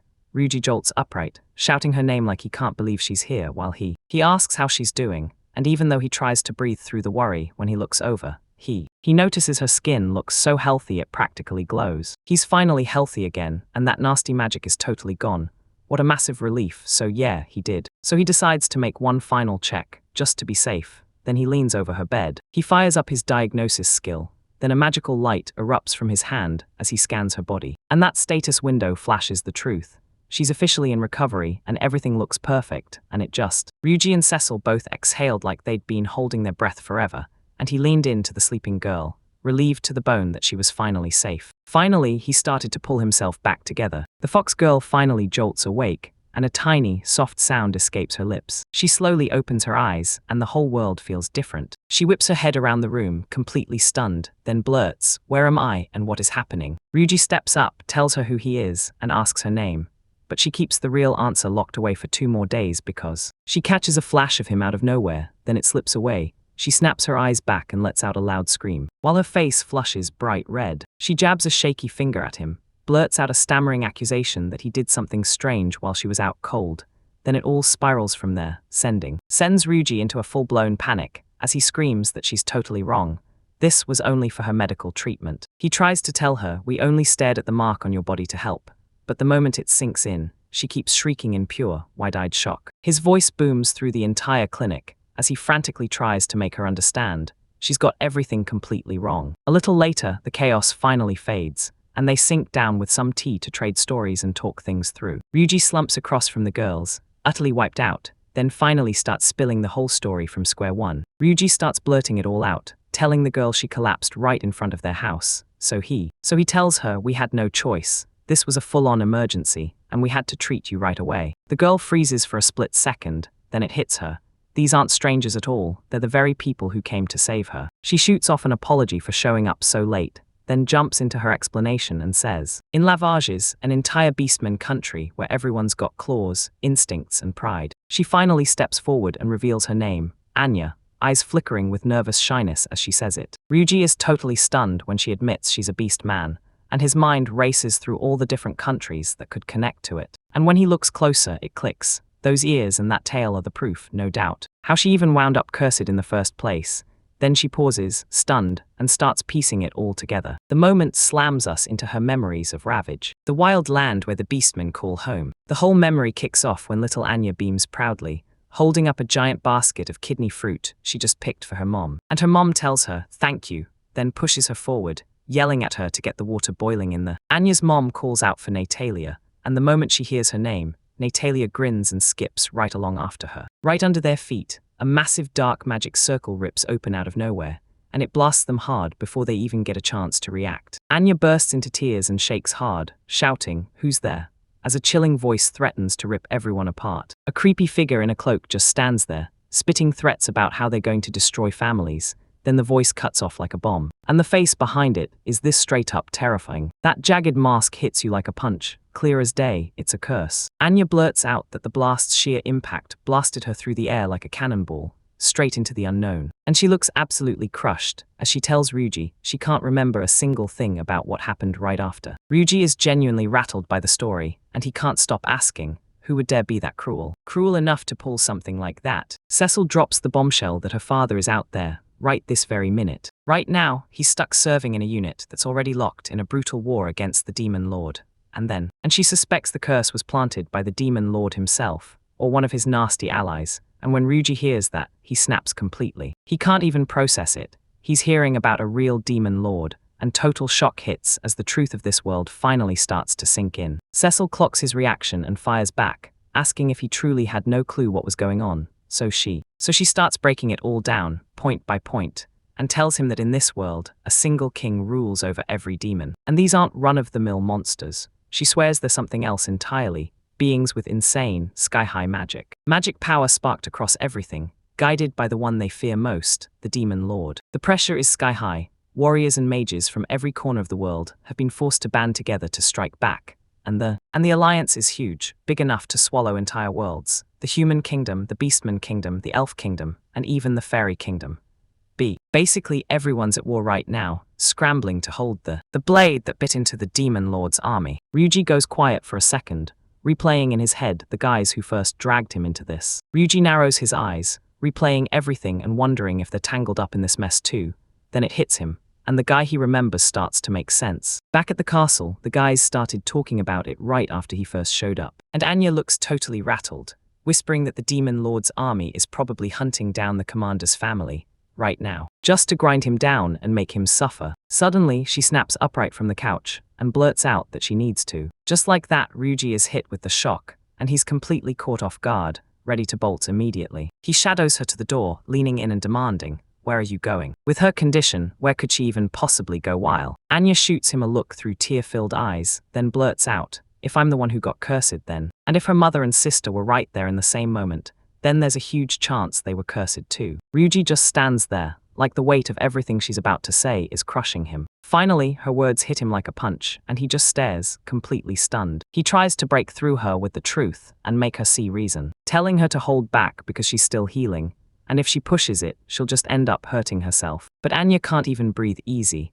When her family is out there in danger, she can't stop herself from pushing forward, no matter how desperate it looks. Maybe she gives in and agrees with Ryuji, then tells Anya straight up she's not ready to go out just yet. Russell stands there, arms crossed tight, as Ryuji snaps that sending Anya out alone is total reckless madness, when she has zero clue where her family even is, adding and that's when he pushes it into her head. She needs to remember her curse came straight from the Demon Lord's shadow. He pushes on, insisting that even if she somehow tracks down all of them there was no way she could smash that curse by herself. Anya just stares at the floor, tears spilling down her face, and she can't get a single word out, right as the moment freezes mid-breath, while Ryuji keeps his eyes locked on her, clocking every little thing, how much she's drowning in so much pain that it steals every breath she has. Then it finally hits him. Anya isn't some badass prodigy at all. She's just a kid, probably middle school age. And he leans in and tells her, "I get it. Knowing your family is trapped in that kind of danger would crush anyone." He clenches his clothes, admitting that if it were his own family, he'd shove every fear aside and sprint to help them,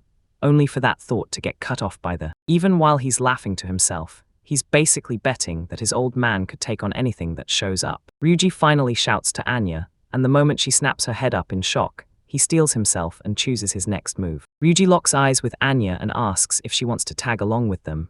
Right then her expression freezes in shock. Totally confused, so he jumps in and explains. Turns out he and Cecil are. They're already plotting how to tear through the world. He tells her they haven't locked in a destination yet, so he fires up a plan and tells everyone they need to hit the road and travel to. They go hunting for her family, and Anya just freezes on the spot. Pure shock hits her so hard she can't even finish the thought. Ryuji whips around to Cecil, desperate to hear what she thinks about the new plan. Cecil flashes a huge smile and says she thinks it's a brilliant idea, and then she points out that Anya being there will steady them and keep them going. So they shattered the curse. And honestly, this is way smarter for Anya than trying to hunt down her people all by herself. Cecil ends it by swearing she'll step in and help. To jump in and help with literally everything too. Ryuji and Cecil both turn their eyes on Anya and say her name, hanging on her every reaction to see what she thinks about the massive plan. Cecil barely gives it a breath before he storms in, shouting that they've got to rush to the guild for answers. Right away, she keeps going, no pause. She keeps pushing them forward, demanding they rush out and grab a whole pile of supplies for the trip. And she swears Anya is going to absolutely love the bread here. Here Anya's just frozen, staring at the bread like her brain short-circuited, completely lost about what's going on, and then Cecil jumps in to remind that they're finally locking in and setting off on this journey together. Cecil winks at you and grins. She's already got her plan. Travel the world and stuff herself with the best food all at once. Ryuji tells herself she's just moving at her own pace, but it works. Anya bursts into giggles, and Ryuji's face lights up the second he sees her smile. Because she's right, if they're wiped out when they finally reach her family, then it's just a total waste. Cecil is absolutely buzzing, and tells everyone they've got to load up on the good food to power up, so when the moment comes to rescue Anya's family, they're ready to go. Anya's eyes suddenly shine with tears, but she keeps that massive grin plastered on her face as she tears up, and thanks them for everything they've been doing. Ryuji and Cecil just stand there, grinning at her like they've already won, and you can practically feel how good that plan is making them. The crew rushes off to the Morado Village Merchant Guild to kick everything into motion. Guildmaster Thomas spots them stepping in and immediately breaks into a warm smile, thrilled to finally see them. He politely greets Cecil and Ryuji the moment they stride up to the counter, and right away, Thomas pounces on the fact that Ryuji's potion has already become it's been an absolute massive hit lately. He says people are even trekking in from the next town over just to grab it, which makes Ryuji let out a nervous little laugh, totally shocked it turned into a whole thing so fast. While Anya watches, Thomas slams into gear and fires off. So what really dragged us into the guild today? After they lay out the whole situation, Thomas just nods, then leans in and says he's got the deal, loud and clear. Thomas says that if they want real answers, they should head straight to the Merchant Guild's HQ first, because they'll get way more answers there than anywhere else. Ryuji leans in and demands, so where exactly is this place? Because the path splits at this small branch, and he needs answers right now. So Thomas taps a map and tells them they can. You can reach Denver in about 10 days by carriage. Ryuji just can't wrap his head around how far that is, and he starts panicking, convinced 10 days sounds insane, like way too long for travel. Then he snaps back and thinks, wait, in Japan, you could cross the whole country in one day. Thomas halts for a heartbeat and blurts that a massive earthquake actually slammed the area just 2 days ago, and Cecil burst in and said that earthquake was absolutely massive. So massive he swore he felt a huge wave of magic power blasting out of it. That totally catches Thomas off guard. He blinks and asks if Cecil really felt all that energy too. He starts crunching numbers in his head, and then it hits him like a punch. 2 days ago was the exact day he was born into this world. Then the realization hits him like a truck. This earthquake could have been triggered by his own summoning, and he's absolutely crushed, terrified he just caused all this trouble by accident. Thomas finally shakes it off, then blurts, I'm getting off track. Thomas slams his finger on the map and points out that the recent earthquake didn't just shake things. It crushed the main westbound road, so he starts hunting down a detour. He realizes that if they push left and then loop around the capital all the way, the whole trip's probably going to drag on for 20 days, and the second Ryuji and Anya hear it, they totally lose their minds. Just wait but Anya looks like she's about to pass out from pure shock. Ryuji panics and lunges too. Just as she starts to spiral, he lunges to grab her before she falls. Right when everyone's freaking out, Cecil leans in close, squints at the map and blares, hold up, just 1 second, CH. She stops, double-checks whether they only need to head northwest to reach their destination. Then her eyes widen because if that's true, they can just slice right through that giant forest. Thomas is totally stunned by the idea. But Cecil won't stop laying out her plan. She insists that once they smash through the woods, they'll come barreling into another. In that town, they can snag a carriage on the spot, so she fires a question at Thomas, and he nods instantly. Yeah, you're right. And then he gets absolutely fired up and blurts out, with Cecil with us, a shortcut through the forest is totally on the table. Cecil brags that she's still got it. Thomas loudly agrees, and Ryuji just stands there watching them like it's all too real. Still, they couldn't shake the confusion. Why would the guildmaster show Cecil that much respect? Then they pushed on to the forest edge. Ryuji stares into the dark tree line, and then they decide it's smarter to hold off until tomorrow morning before they even step inside. So he pitches a wild idea, set up his family home right there at the entrance for the night. Then he steps forward and yells out a summon. Then a brutal swirl of magic erupts as the building snaps into existence out of thin air. And just like that, Anya is left reeling. She can't believe what she's seeing as the giant clinic suddenly materializes. Right in front of her, Ryuji grins and tells her he can yank the whole house out or pack it away anytime he wants. That way they can take their sweet time in the woods and come back to the house anytime they need to rest. No rushing, just survival. But he straight up admits his cooking is really nothing more than grilled meat and veggies. Anya's eyes suddenly light up with an idea that hits her like lightning, and then whips up a massive gourmet feast for everyone. Ryuji can't even process it as she tells them, now dig in. Ryuji is straight up crying from how insanely good the food is, stuffing his face, thanking Anya for the meal while she brushes it off like it's nothing, then looks him in the eye and says, since he's the one taking care of her, she's going to do everything she can to help right now. Mostly because she's totally obsessed with how high class the seasonings in everything have to be. Ryuji's kitchen bursts with art. Anya's buzzing with excitement, basically yelling that with all these tools in hand, cooking turned way more fun than it ever was before. She's never seen a stove work like this, powered by pure magic, and even the fish roasting grill feels like it flipped her whole life upside down. She spots piles of sugar and pepper just sitting on the shelves, like they're waiting to be grabbed, so she points it out, and it leads into the next move, which makes her feel like she's running a royal kitchen for some high-level noble. Ryuji's nerves start to buzz when he realizes the basic seasonings around here probably cost a fortune. So he clings to one rule, stay sharp, because this world is nothing like back home. Anya sits at the table eyes wide and tells Ryuji,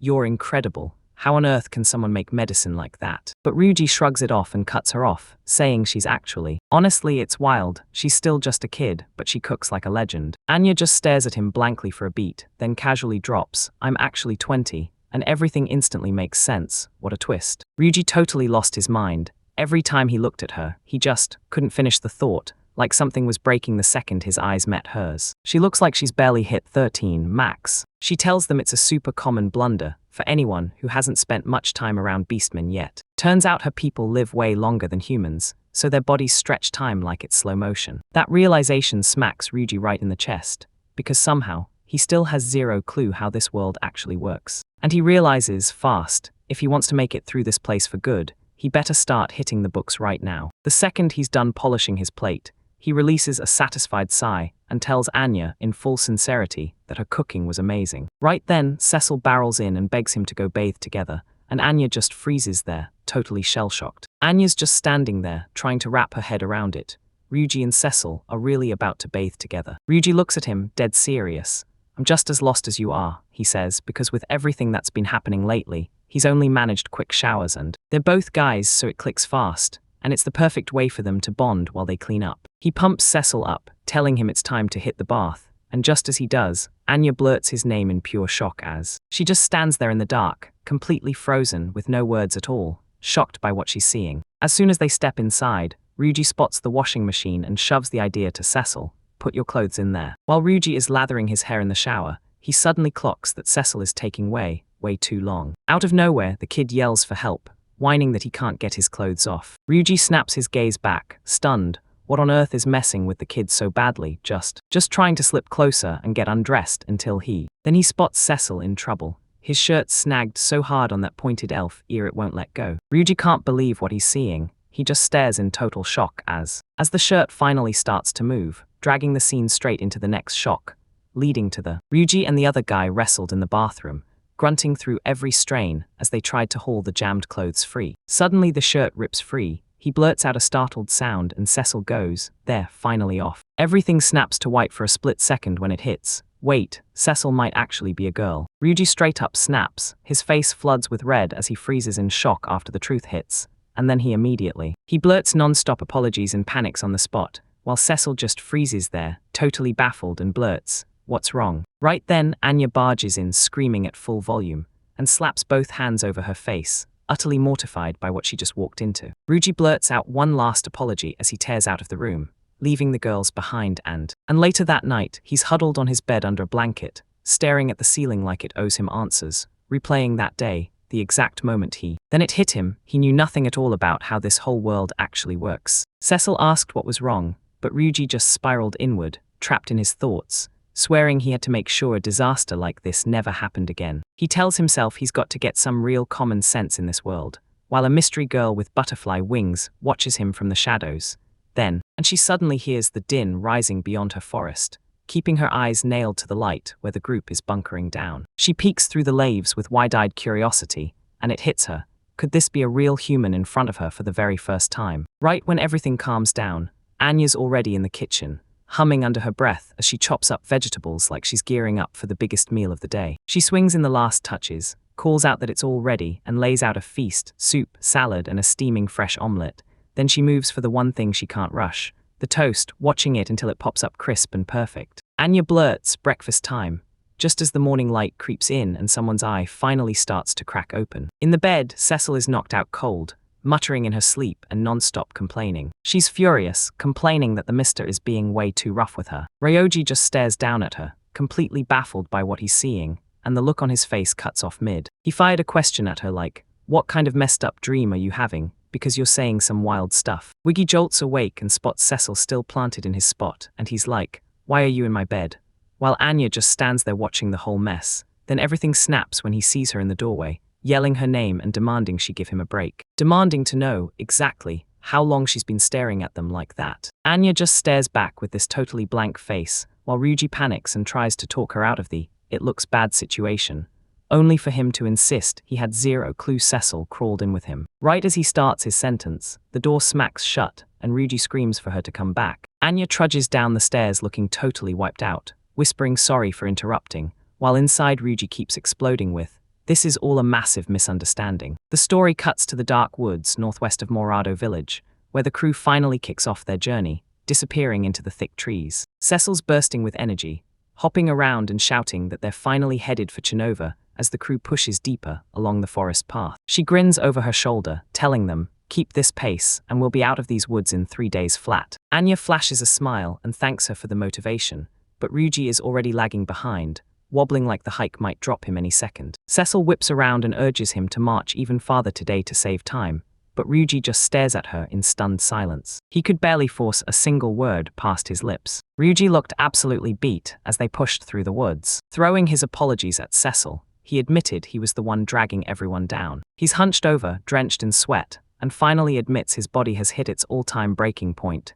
He's dragging his feet and grumbling, "My legs are on fire, this lactic acid is killing me." And on top of everything, his lower back is wrecked from constantly screeching to a stop just to grab herbs along the trail. He can't shake the thought that no ex-office worker like him could ever match the stamina Cecil and Anya locals just burn through without slowing down. But he clenches his jaw and tells himself to stay strong. He's the oldest there, so he refuses to be the first one to start complaining. Suddenly, he jabs a finger into the distance and shouts that a flying girl is out there, which grabs attention, and then Anya and Cecil got caught off guard, and the second it happened they bolted to find her, while Ryuji got stuck hanging there. Slips back, flashes a sly grin, and keeps his eyes on everything. With the girls finally thrown off, he yanks out a bottle and starts hammering it down at full speed. No hesitation, and the recovery meds hit immediately, and suddenly, energy surged through him, and once it hit, he finally felt like himself again. Ryuji can't help but think how insanely lucky he is that he spent the day before brewing and prepping all those potions, because the night before he suddenly realized that if he was going deep into that forest, he'd better grab backup supplies, or he'd be walking straight into trouble. The very first thing on his list was a stamina recovery potion, something that would keep him fueled for the grueling trek ahead. Once he's done with the rank, he calls it a nutritional tonic, then decides to crank out mass production, because it's just too useful to waste. He glances at the clock and realizes those few bottles took way longer than he ever guessed. So now this is really happening. By now, his eyes are burning from all those late-night grind sessions. He can barely keep his focus. Then, he tries to whip up some eye drops, and accidentally turns it into a nasty-looking vision enhancement potion instead, like those. He can see every last detail outside that window perfectly, despite the fact that it's pitch black out there. He flashes this wild grin of confidence, swearing to himself that once he drinks these potions, the woods won't ever wear him out. And, clutching the bottle, he cracks a joke, saying he'll never need those world-famous energy drinks to stay awake ever again. Cecil hollers at Ryuji that there's absolutely no flying girl anywhere nearby, leaving Ryuji to wonder if his eyes were lying to him the whole time. He shrugs it off, tells everyone to keep rolling forward, and looks totally hyped, while Cecil just stands there, baffled, trying to figure out why he's acting so damn weird. As they stride along, Ryuji hammers that they've got to speed up before dark hits, then totally misses a butterfly zipping past his head. Suddenly, a brutal smack slams into Ryuji's face with a loud thud, and he's caught completely off guard. He groans as something smacks into him, then he snaps into motion and he starts rubbing his eyes because that weird, sparkling powder bursts into the air on impact. As Ryuji coughs and scrambles to figure out what the dust is, a furious voice suddenly erupts from the cloud of sparkles. A tiny girl with gigantic butterfly wings suddenly drops out of nowhere, and pure fury lights up her face as she screams at him to watch where he's going. The fairy snaps that this is exactly why she loathes humans, and Ryuji just stands there, blinking hard, completely lost as his brain scrambles to catch up. Ryuji finally locks eyes with her, and the whole world shifts, and he screams that there's someone there, while the fairy just freezes, caught off guard. She digs in, planted in place, with pure annoyance blazing across her face. Anya snaps, "What's wrong?" And then Cecil fires back, "Who are you even talking to?" Turns out Ryuji is the only one who can truly see that girl. Ryuji's nerves are on full blast as he shoots the girls a panicked look and demands, "Seriously, can't you see that tiny?" Standing there like they own the moment, right in front of you. He starts rubbing his eye, and a thought hits him.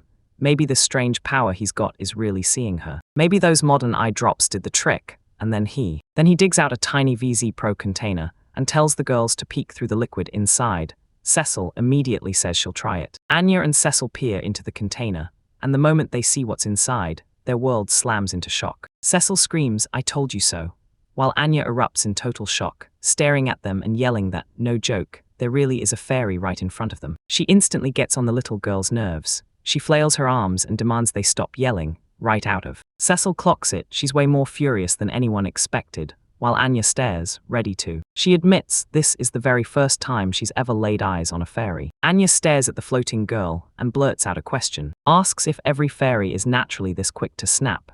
Ryuji says the stories he knows about fairies. She tries to make them sound just like her, but the fairy snaps back that not everyone is the same. And then a terrifying look flashes in her eyes as she starts spilling the real reason she's so furious. The tiny girl whirls around and jabs her finger at an angle. Rage sparked in her eyes as she screamed that it was all because Ryuji bumped into her. And she finally unleashed all that rare pollen she'd been grinding for forever, scattering it everywhere. Ryuji's eyes snap wide with realization, and he blurts out, "You mean that weird powder from earlier?" But then the scene cuts off on the next beat. The fairy suddenly clutched her head in pure panic, blurting out that the powder was a crucial ingredient in the Queen's beauty serum. She buries her face in her hands and starts sobbing, panicking over what's coming next because she can't make her work quota. So Ryuji looks totally baffled and blurts out whether fairies really have to deal with quotas like that, while Anya keeps her eyes on the girl as she completely falls apart. Anya shoots a glance at Ryuji, and the silence in her stare hits like a. With a dead serious stare, she warns him this is massive trouble now, and then she walks out. He's left scratching his head, clueless, until she finally spills the truth, and the fairy queen turns out to be an absolute monster. She warns that if this little girl can't pull it off, and the serum never gets made for the queen, then theirs. And if that's true, then brace yourself.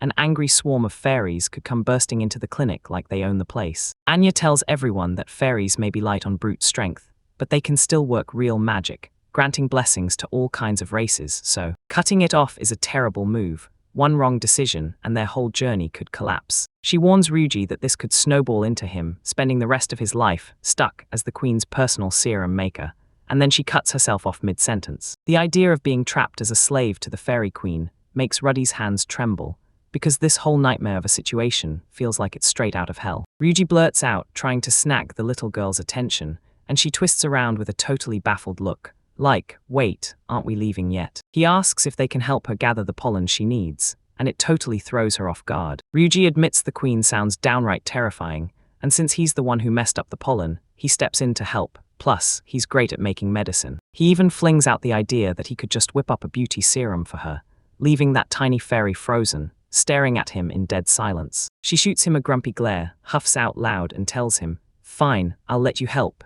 even though he's been pushing so hard for it. She snaps her head away, drops the tough act, and finally tells him, "My name's Garnet." The crew kicks off their hunt for the Tomei's pollen, and the search is on, which is usually found in. And he collected blooms from the Tomei's, flowers that only open when the night hits. Garnet points out that it's usually brutal for humans to hunt for things in the dark, but Ryuji shrugs. He's got this, and he yanks out a tiny bottle and flicks one drop straight into his eye, sharpening his vision like it's suddenly focus time. The moment the medicine kicks in, his eyes instantly light up like something just snapped into place. Next, Ryuji's jaw drops. Everything looks painfully clear, like the forest is in HD, and he can spot every tiny detail. So he slams his clear vision together with his sharp appraisal skills, and suddenly everything speeds up. He prowls through the plants, hunts down an A-rank Mage use of flower, and spots the truth. Those pops are all about skincare. He rushes to everyone and points out the spot, right where a patch of glowing flowers burns in the dark, just near. Anya's jaw drops in total awe. She blurts out that the flowers look insanely gorgeous even in the dark. Ryuji snaps at the group, telling them to start scooping pollen from the flower right now. Under a blazing moon, the quiet forest trees stood still, like the whole world was holding its breath as a massive glowing. A cloud of pollen starts piling up on the pedestal, and then, everything tips into motion. And Garnet can't even wrap her head around what she's seeing. She's like, "Trust me, there's tons of it right here." Ryuji scans the loot, then snaps, "We turn this into a beauty serum, right now." He rushes to work and starts mixing the sparkling white powder right away until it hits the point where it finally announces it's done, finished, and ready to flaunt a rank of botanical skin toner in a glass bottle shaped like a butterfly. He holds up that tiny fairy and asks, "Want to try it?" But right after. But the second she slathers it on, Garnet's jaw drops.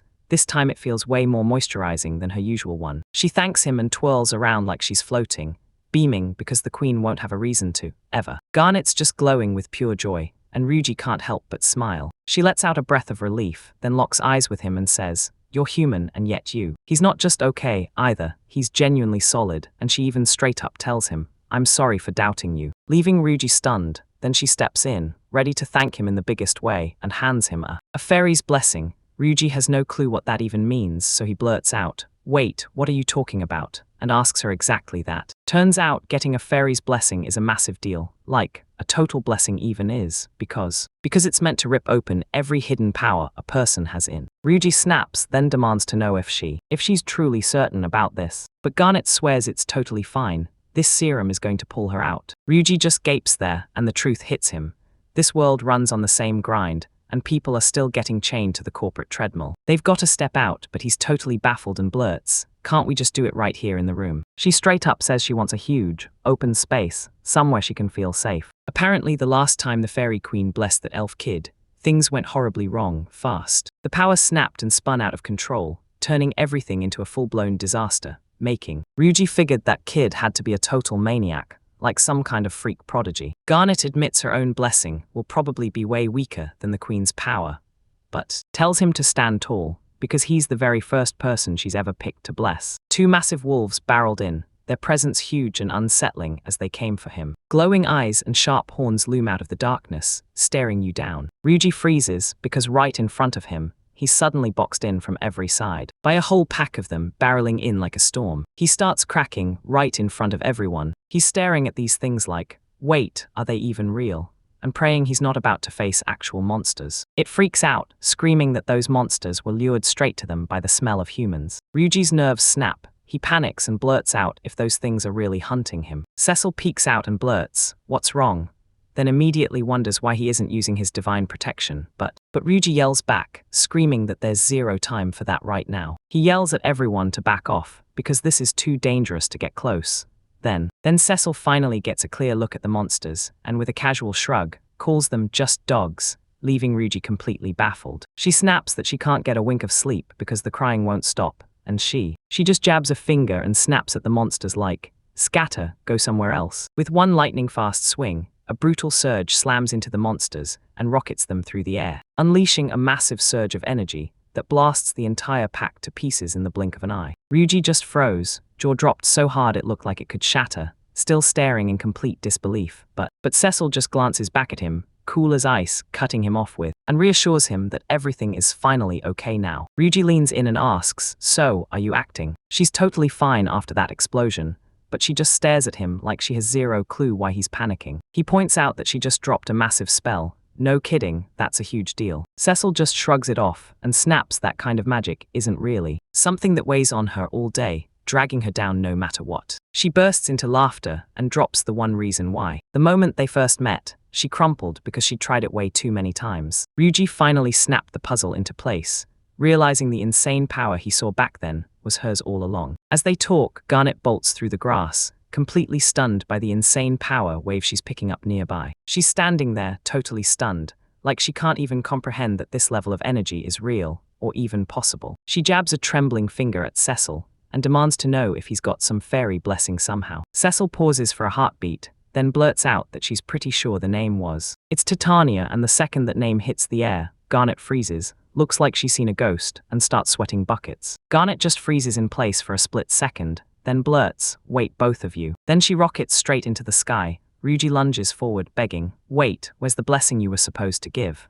But when he goes to ask, but she's already gone. Cecil just stands there, totally baffled, blurting out why the fairy vanished, while Ryuji has zero clue. He looks totally crushed and tells them flat out that in the end, they didn't get the blessing after all. Even when the weight hits, Cecil fights to keep his head up. He smiled and said, "Fairies are just fickle like that. They'll probably pop back up again whenever they feel like it." She snaps the conversation to a totally different topic before anyone can push further. Subject leaned in and told him, "Forget everything else. What matters most is that they should. Ryuji should push a little farther today and crank up the pace."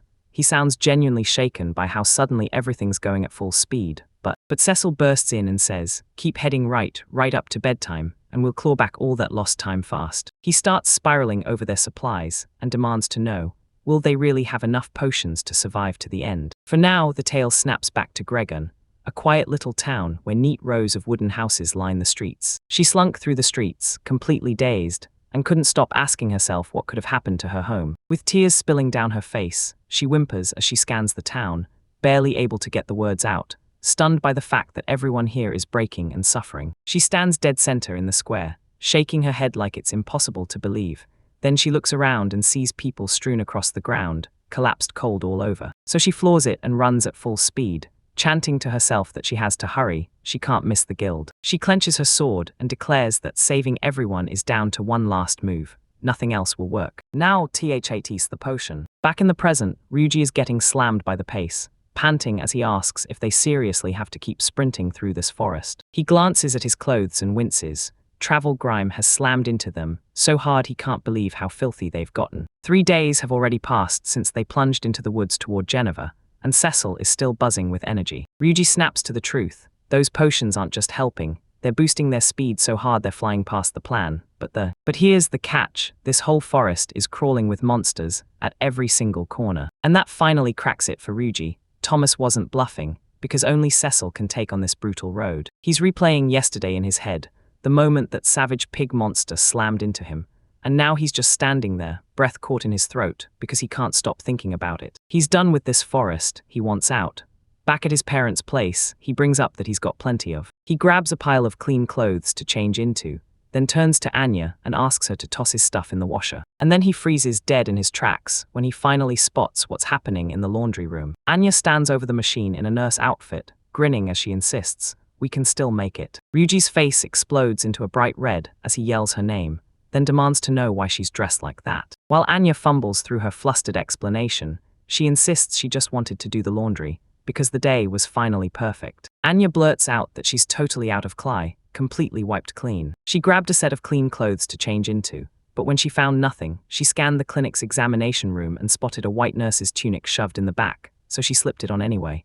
Then Ryuji locked eyes with her, staring like she'd stunned him, and she asked if she messed up putting it on, but he just stood there with his arms crossed, taking the whole thing in. Ryuji steals a quick look at her outfit, says it fits her perfectly, and that compliment totally blindsides her. He leans in and tells you, this is how it works in his world.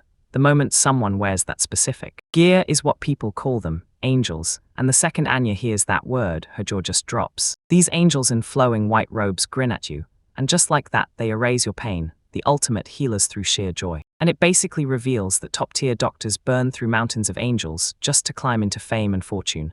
And that hits Anya like, wait, I'm in the middle of something way bigger. All fired up, she tells Ryuji she'll give it everything she's got, because from now on, she's his angel, ready to be useful to him in every way. Ryuji's panic spikes as he realizes he was just blowing off steam, but she's already taken every word he said way too seriously. Anya snatches the laundry and announces she's hanging it outside right this second, leaving Ryuji to just stare, then thank her for the help. Cecil darts from around the corner, peeking out like trouble is about to strike. She's pretty annoyed and snaps for her brother.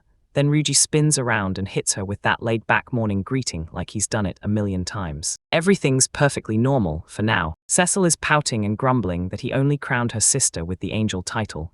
Ryuji's completely lost, and he blurts out a question. He shoots her a question like, so what are you even trying to say with that? He stammers for a split second, scrambling for the right words. Then bam, a light bulb flashes in his head, and he tells Cecil he's finally clocked just how brutally hard she's been working lately, and he tells her straight up that he's been picturing an even more special role, made just for her. And the second the words hit, Cecil's eyes flare wide, like she's instantly hooked. She blurts out, "Are you serious?" And Ryuji shoots back, telling her she doesn't have to measure herself against Anya at all, right as he starts explaining. Anya burst out of the woods in full nurse gear, eyes wide and panicked, and Ryuji shouted, asking if there was a monster or some kind of trouble. But Anya insists it's nothing like that. She says she heard a super creepy voice hiding deep in the trees, and she's pointing straight back toward the pitch-dark forest. Ryuji can't stop wondering what voice she's talking about. Then, right out of that thick brush nearby, a weird sound rips through the air and leaves. Yanking away, the weird muffled voice kept dragging on, and then faded into silence. As it screams through the rustling leaves, a voice keeps stuttering out weird sounds from the shadows, and Ryuji snaps tense, ready for whatever hits next, staring hard at the bushes because something's definitely moving around in there. A voice in the thicket keeps stammering, choking on every word, and then boom, a filthy hand shoots through the leaves. They keep pleading for a potion, stumbling out like they can barely stay upright. They stumbled out like they'd survived a war, then blasted a miserable groan into the air. Ryuji and Anya both go rigid, staring at the newcomer like they've been thrown off a cliff by his sudden appearance. Ryuji panics and blurts, "Is it a monster?" Then screams for everyone to sprint back inside the house while Cecil snaps, telling him to wait, because he's clocked something painfully familiar about the person crawling through the dirt. They can't hold their balance a second longer, then they crumple straight onto the grass. As they close in, Ryuji realizes it isn't a monster at all, just a battered woman, caked in dirt and clawed with scratches, and they rush her back to the clinic, scrub her up, and make sure she gets checked properly. As soon as she finally sank into the bed, Ryuji and Anya stayed right by her side, keeping watch while she was still completely out. Ryuji holds her gently but firmly, then kicks off his examined skill, peering closely to figure out exactly what kind of injuries she's dealing with. The scan snaps shut, and the results burst onto the screen. Boom, the woman's got plague toxin inside her. Ryuji's clearly on the edge as she explains that she's dealing with an insanely powerful poison. And so Cecil racks his brain, trying to remember if they just stumbled past some deadly plants or monsters that could have triggered this. Ryuji suddenly remembers. He still has leftover antidote powder from when they first slipped into that forest. He starts stirring the medicine into a glass of water and demands they make her drink it, right now. The second she swallows it, she starts hacking it right back up. So yeah, that medicine is doing absolutely nothing. The detox only works if the potion is strong enough to match the poison head-on, and Ryuji realizes the supplies in the clinic, probably, aren't even close to strong enough to deal with a toxin like this. Then the woman jolts upright, starts coughing hard, and blurts out to a stunned Ryuji that she's already had enough. She locks eyes with him, voice still shaky, and tells him she's already starting to feel better. Lara looks like she's seconds from collapsing, and Ryuji immediately calls it out. She's definitely not okay yet. She flashes a grin and says, "I'm Lara," then explains she works for the guild over in Gregun. She looks down and tells him how, back in her town, she suddenly keeled over from that same strange sickness. So she pushed forward, betting she could reach the royal capital and finally find a potion that would actually work. At first, her symptoms barely hit, so she convinced herself she could push through, make the trip, and come back with help. But the toxin exploded through her way faster than she ever expected, and she barely got out before her knees hit the ground. Ryuji snaps to it. She took the forest path because the main road's blocked, while Cecil growls that they're all trapped in the same bad mess. He starts questioning whether those capital potions are truly as legendary as everyone swears.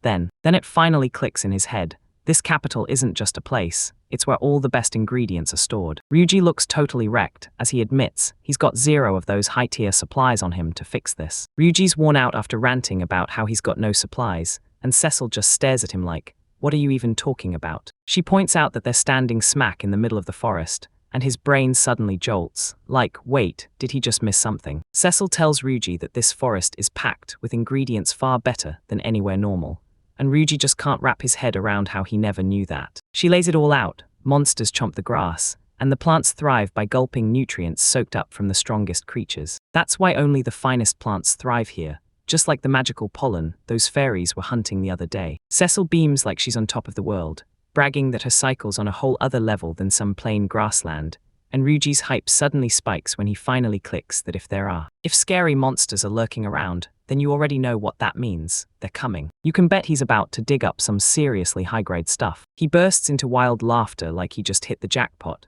suddenly feeling 100 times better because he finally has a plan. Ryuji blurts out a small yell when she steps in close, but Cecil brushes it off, tells him he's fine, and swears she'll stay right there at his side. Lara clenched the bedsheet so hard her knuckles strained, fighting tooth and nail to drag herself out of bed. She pleads to tag along despite the pain tearing through her, groaning as her body finally buckles. Everyone tells Lara to back off and take it easy while she's still recovering, but Lara points out that while they're just sitting there, the people in her town are still living with real danger right now. Anya stands there, frozen in place, staring down with a worried look as the whole weight of what's happening crashes down on her. Right then, a hand shot out and clamped onto Anya's shoulder, cutting off her worry cold. Cecil shouted her name, told her not to worry, and promised she'd stay back to keep a sharp watch on Lara. She whips her gaze to Ryuji and yells at him and the others to get moving.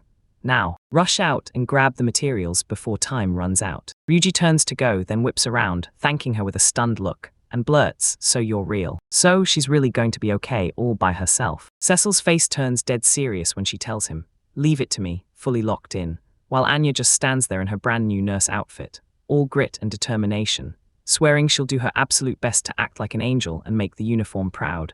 And right then Ryuji's guilt hits hard as he blurts out an apology for putting her in it. But Anya's already blazing with energy, ready to tear in the moment. Later on, the group pushes deeper into the woods, and Ryuji grumbles that it's driving him nuts. They still haven't cleared the forest. He's freaking out because they're heading straight into a territory packed with monsters. Yet Anya doesn't even flinch, skipping along like it's all a game. Ryuji double-checks his bag, swearing he packed every potion he's brewed so far, because if things turn ugly, he's ready. But he's still trapped in his own head, spiraling over whether he'll even make it out here. Right as panic starts to hit, a thunderous rustle erupts from the bushes, and then something crashes into him with a sickening thud. He screams as the hit launches him backward, while Anya stands there, stunned stiff, staring like she can't move. Ryuji crashes to the ground with a brutal thud, groaning through the pain. Again, he just managed to slam into something. Anya catches it first, and lets out this sharp gasp, right as Ryuji's about to clock who his new guest really is. It's the same nasty wild pig from yesterday, and it's glaring at them just as viciously as before. The creature snorts and stares them down like it owns the place, and Anya blurts, "Wait, is that really just a wild boar?" The monster squints hard, eyes narrowing like it's about to strike, zipping straight in on them like this thing's seconds away from ripping them open. About to. Ryuji bolts into a sprint, screaming that he's finally had enough of this forest, and he wants out, now. They scramble for the closest tree, and Ryuji blurts out that it's moving so fast there's no way his magic can even keep up. He tells Anya, just stay up in the branches for now, coast's gotta be clear first. But then snap, a loud rip tears through the air. He yells in panic, realizing his gear is failing, while, as his bag finally gives out completely, he stares, utterly terrified, as every potion he brewed starts rupturing and spilling into the air. As the bottles crashed onto the ground, they shattered clean over the boar's head, and the liquid blasts straight into the monster's mushroom cap, just for a split second. Then the entire area explodes in an instant, as the combined potions collide, and unleash a massive, earth-shaking reaction. Ryuji freezes, panicking as he glances back. What if those spilled potions didn't weaken the monster at all, but made it stronger? He racks his brain, trying to remember which bottles shattered, because if those stamina boost ones were involved, they're both in for disaster. Suddenly, the beast skids across the forest floor, and Anya watches, totally stunned, like she can't even process what she's seeing, completely lost. Ryuji ducks behind the tree, then yells that the thing's head just tore clean off. Anya drops to the ground as guilt hits Ryuji, and he blurts that he might have messed up with his magic, and Anya trudges over to the giant mushroom cap, drops into the dirt, and peeks in like she's desperate to catch what's happening. She leans in and stares at the underside of the cap so hard it clicks. She realizes it. Ryuji snaps that it was the monster's head at all. It was just a parasite riding the boar, and that revelation leaves Anya absolutely stunned. He figures the mushroom did fall. It just slid off clean, because the face lotion potion made the boar's fur shine like glass, giving the whole situation a weird, off-kilter vibe, a wildly lucky ending that neither of them saw coming. The boar sprawls on the forest floor, shaking and twitching like it can't even breathe, until it suddenly jerks up, snaps its eyes wide, and glares around in pure, stunned confusion. As the animal bolts into the trees, Anya just blinks and says it looks totally calm now. And right there, Ryuji starts eyeing that mushroom like it's treasure, muttering that it could be a high-rank material, leaving Anya stunned as. So he breaks it down. Since it's gulping nutrients straight through the core, it has to be absolutely stuffed with energy. Anya finally clicks with what strong nutrients really means, then grimaces and admits the whole cycle is pretty nasty. Ryuji shoots out his hand, grabs the mushroom cap, and tells them to test its effects first. Then the next move comes. The appraisal confirms it. Turns out the Inoko mushroom really does have ranked detox powers. Ryuji gets absolutely fired up and blurts out, "With something like this, I might finally brew a potion even stronger than before." Anya, they've got to haul all this stuff back home, like right now. Anya hauls that giant mushroom back with all her might, groaning the whole way because it's insanely heavy. Ryuji gets completely wiped out, then slumps down and lets out a huge sigh right after he's finished brewing. He finishes the Banakea potion, but right as he does, something's off. Like the whole thing just doesn't sit right, despite a rank detox power. He slams down over the table, stunned out of his mind, and blurts out, "I can't believe that massive mushroom." He only manages 3 tiny bottles, then he grabs one, heads straight to the clinic, and tells Lara to try it. So Lara snatches the bottle, and downs the whole thing in one massive gulp. Flickered with life the second the medicine started mending what was wrong with her. Laura jerks upright and declares the pain is totally gone. So Anya's eyes go wide as she starts. Ryuji beams and thanks Anya for stepping in and taking care of their patients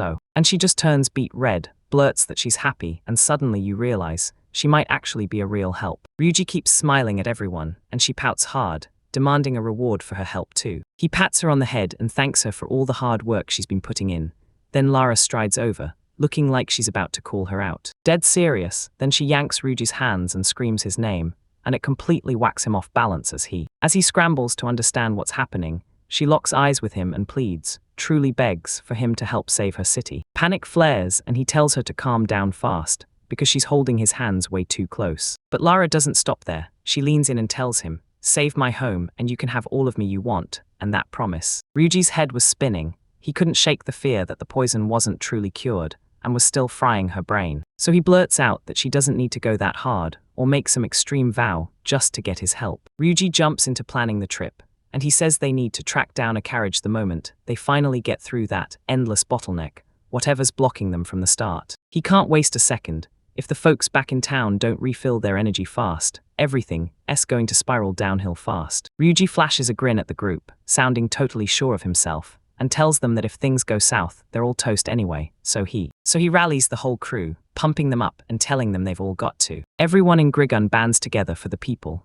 Lara stares at him like she's seeing a miracle, her face frozen in shock at how ready he is to step up, and she shuts her eyes, tears bursting out from pure relief, and she nods a hard, definite yes in. At last, hope finally started to feel real, like it was right there within reach. The group finally stumbles into Grigun, and whoa, this place is huge. A packed town bursting with tall buildings and jammed streets. Lara jabs a finger at this huge building and tells Ryuji, "That's my guild, where I work." They keep glancing around as they walk, stunned that this place dwarfs Morato village, like it's on a whole other level, and leads to her smashing through the front doors and screaming that she's finally back. Then she blurts, "How's everyone?"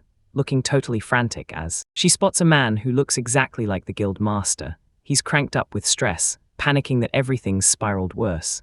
He blurts out that the number of sick people has been climbing non-stop ever since she vanished. Ryuji and Lara freeze at the doorway, staring in stunned silence, because the hallway is packed to the brim with sick people, and the guy groans like, they're officially up and out of bed. Ryuji locks onto the crowd, stunned by just how many, he can barely finish the thought. People have already been wiped out by it, and now he's stuck wondering what it's about to do to everyone else. He steps into the room and realizes there are at least 36 people laid out there. He suddenly clicks if every single person in here is suffering the exact same symptoms, just like the ones Lara had. He's gonna need a whole lot more of those mushrooms to actually fix this. The real problem is he can only get so much, nothing more. Pull 3 doses from the single giant mushroom he's carrying, and that's when he finally spotted the one parasite already latched onto.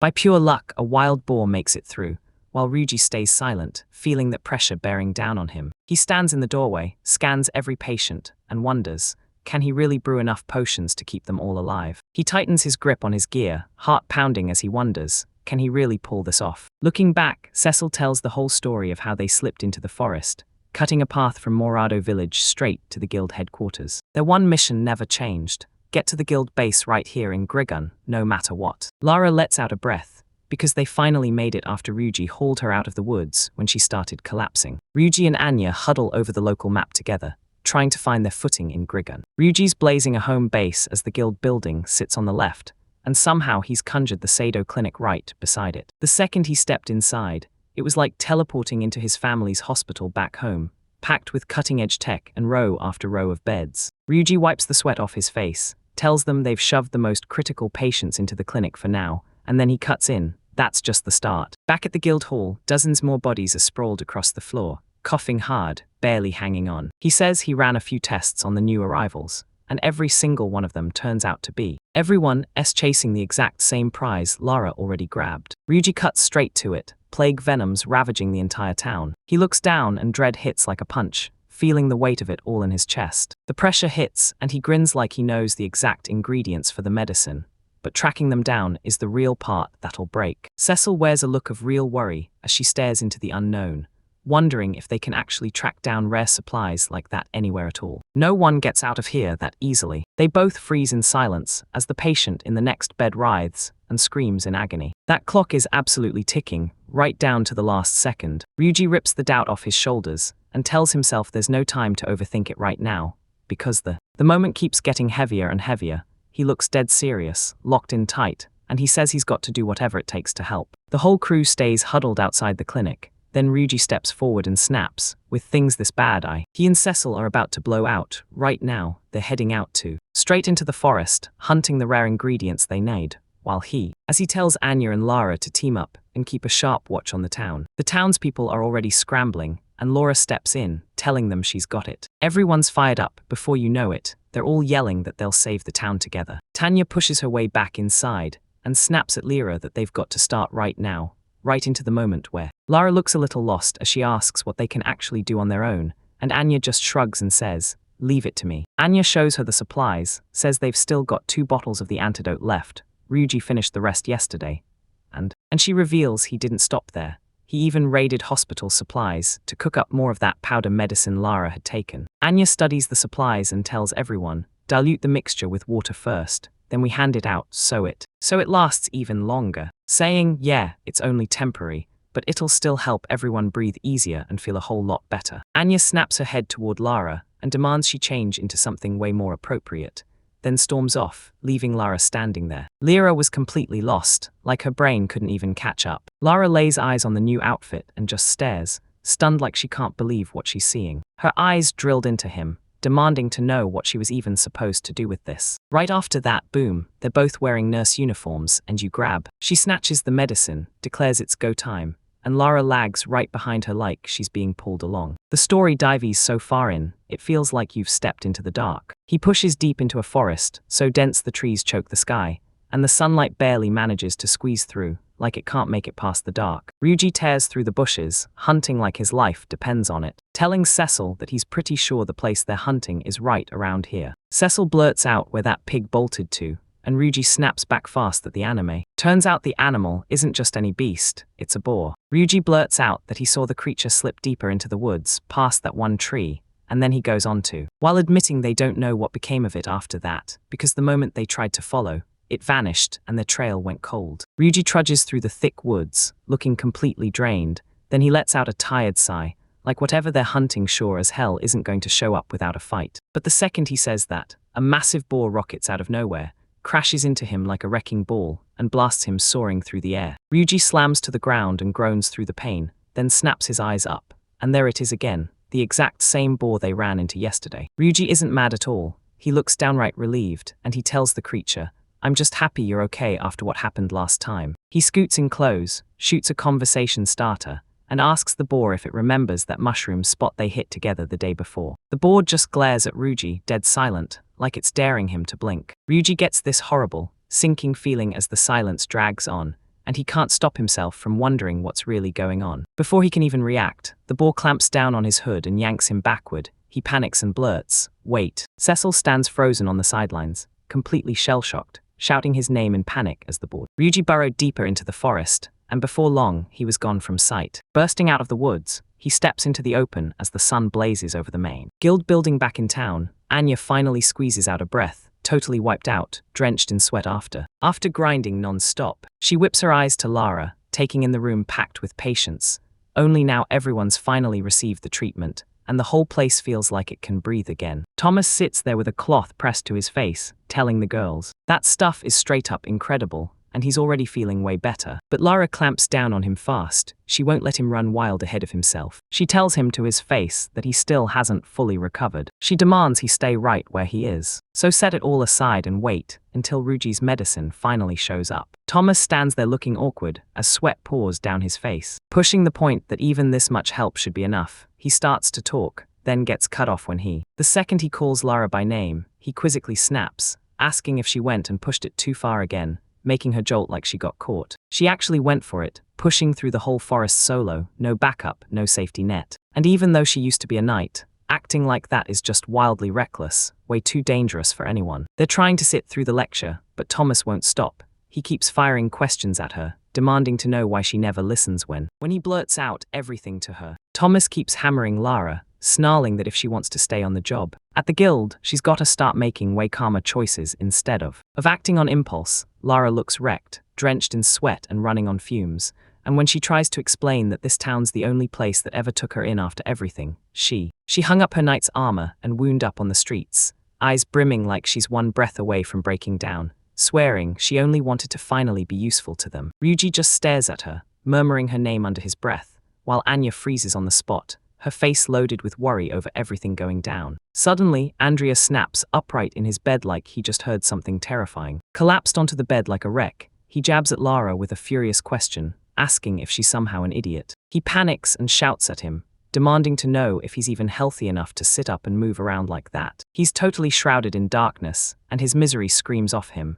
Then he tells her point blank that he feels absolutely awful. He tells her that if she truly needed potions, heading to the guild HQ north of town would have been way smarter than listening to him. And as he heads into the forest alone, he keeps drilling her with lecture after lecture about charging in without thinking, until Lara and Anya hang their heads in total shame. But right when he's about to continue, he slams on the brakes, throws in a however, and Lara's eyes snap up for a second. Andrea shoots Lara a backhanded compliment, claiming her thoughtless brain could finally be useful, maybe for once. She's left frozen in shock as he just huffs, turns his back and walks off. Lara whispers his name, but right as things start to settle, Andrea suddenly hunches over in bed. He groans, saying the pain is back, and Lara panics, screaming for him. Later, Lara lingers by the window, staring into the forest, and Ryuji won't stop haunting her thoughts. She figures if it's him out there, he'll find a way to set everything right. Eyes locked on those far-off trees, he prayed like crazy that this time he'd actually pull off the rescue and save everyone. Meanwhile, Ryuji is getting absolutely crushed by what's happening. He's basically blasting through the sky,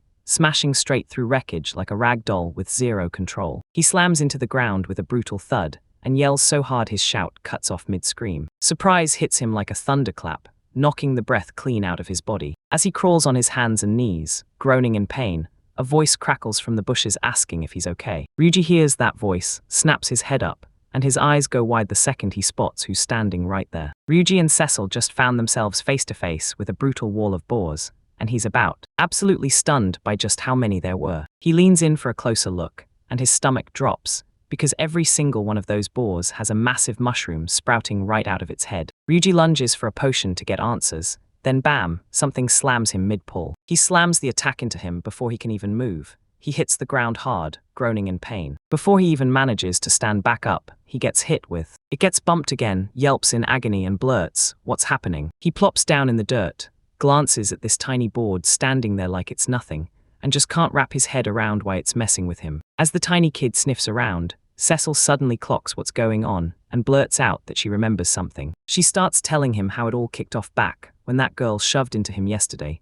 Then everything spiraled into a chain reaction that leading to him dropping a potion, and boom, there's a mushroom sprouting right there on the spot, and Ryuji stares at her like the truth just finally clicked. Cecil kept talking, saying that one brutal accident completely flipped everything, and now the situation is different, and it's only getting worse because of it. And those boars keep shoving into him on purpose, because they're dying to make him spill more potions, so their mushrooms can grow even bigger. Ryuji locks eyes with the boar, wondering if it's not attacking at all, if it's doing what it must to save its friends, and realizing that it wasn't mindless violence, he was doing it for a reason, and still he screamed. When it slams into him again, he tries to tell the little guy to stop, because he's genuinely trying to help, but it just won't listen. He throws caution to the wind, rips open his stash, and drags out a mountain of potion bottles he's been hoarding. He snatches up a giant handful, and tells them, with a grin, that he's got more than enough face lotion to use all of this. So he charges straight to the giant mushrooms, and kicks off the whole operation to wipe everything out. Cecil dives in to help, sprinting through the area and yanking the mushrooms off the boars while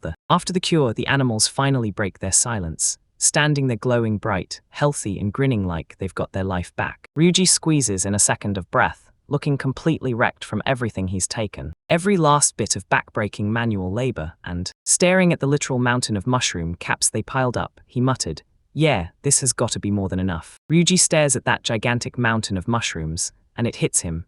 This isn't the hard part, the real boss fight is hauling all of it out. Turns out it took the two of them forever just to haul one of those heavy caps. He starts spiraling into stress, because even when they chug potions to stay fueled, they're still bleeding way too much time. He eyes the pile of papers and blurts out, "What's this?" If she's got any kind of magic that could help them haul everything over safely.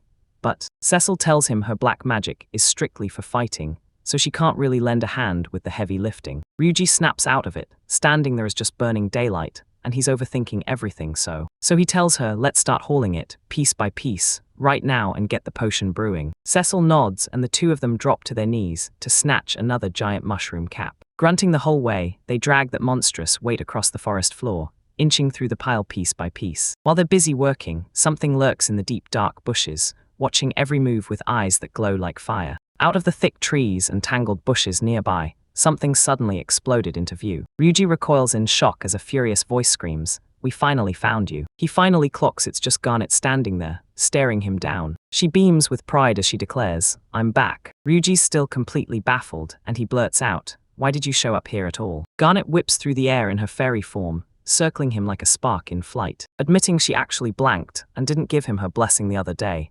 And then she made a point to brag about how she went way out of her way just to hunt him down. She keeps going on and on about how she had to hunt for him even though he wasn't in the forest, and Ryuji just rubs the back of his head, blurting out apologies. Then it finally clicks. He realizes that if he can snag some kind of magical blessing right now, this could finally be the perfect way to haul those heavy mushrooms without wrecking his back. With a desperate need for more power, he leans in and asks her what kind of life-changing blessing is she about to drop on him? Garnet lets out a little laugh, strutting like she owns the whole moment, and tells Ryuji to get ready, because he's about to be blown away. She cranks up the tension, orders him to hold on tight, because her blessing is finally on the way, and just as the moment hits, everything snaps into. She strikes a dramatic pose and yells that she's cursing him with black magic, but Ryuji just stands there, looking dead bored. Garnet gets fed up with Ryuji's bone-dry reply, and snaps that this kind of power is a massive deal for humans, so Ryuji can only awkwardly blurt, "Thanks." He tells himself he has no business casting dark spells just to move a few mushrooms,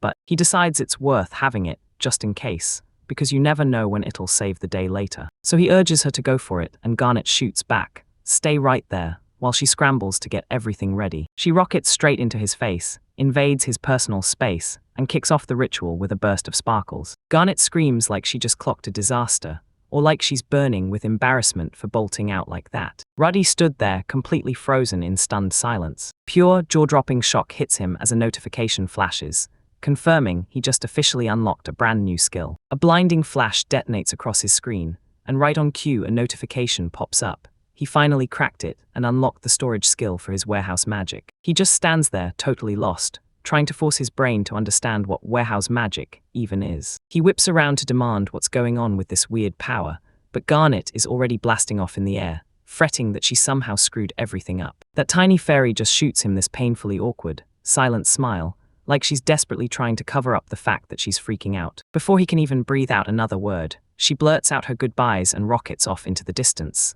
leaving him. Ryuji's fists clenched. Again, he'd been ditched, and the annoyance burned hot. All alone out by the trees, he starts spiraling, doubting himself like crazy, and asking, what in the world is he supposed to do next? Then after thinking it through, he realizes there's no real downside, so he grabs the courage, tries the new power, and tests it for real. He yanks up his skill menu, locks onto that brand new warehouse magic option, and braces himself, because he's about to find out what it can really do. Ryuji thrusts his hands forward and yells the storage command.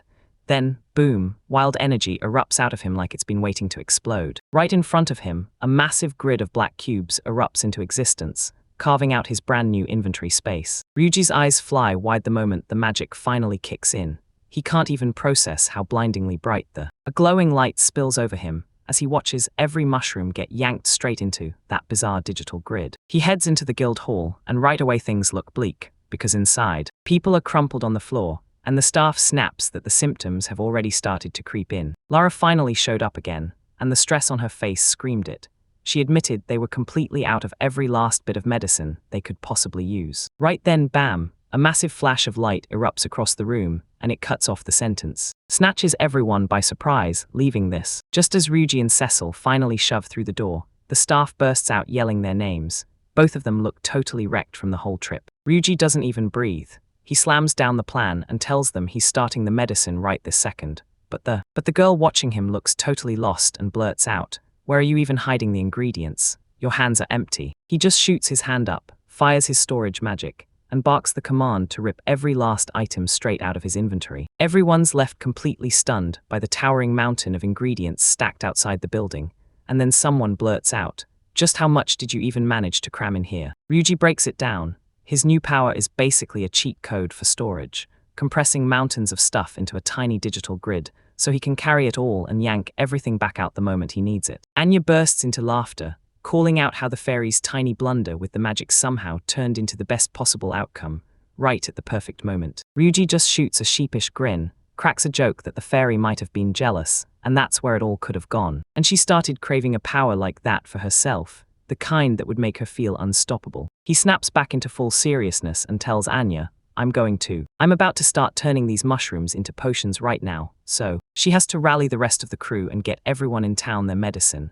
And Anya doesn't even blink as she tells him, don't worry, I've got it. Anya rushes over to check on Andrea first, who's finally sitting up in bed and looking way better now that a perfectly placed dose of medicine just sitting there on the table. The staff bursts into the halls with bottles piled in their arms, and they start handing them out to the guys who look like they've been waiting forever for a dream. They guzzle down the stuff like it's fuel, and even the little kids are jumping in to help out. Help as I hand out potions to the elderly. Watch them look so relieved, like they've finally gotten their life back. Getting some help, every single person a person slumped on the floor finally digs out their medicine, and the second they start taking it, you can feel the whole room's tension easing, like everything's slowly getting its breath back. To turn everything around for the better. The main hall's overflowing as townspeople finally snatch the medicine, gulping it down so hard, just for a second, it looks like everything might actually turn around. Ryuji steps back, locks eyes with the crowd, and swears this is exactly what'll help everyone bounce back,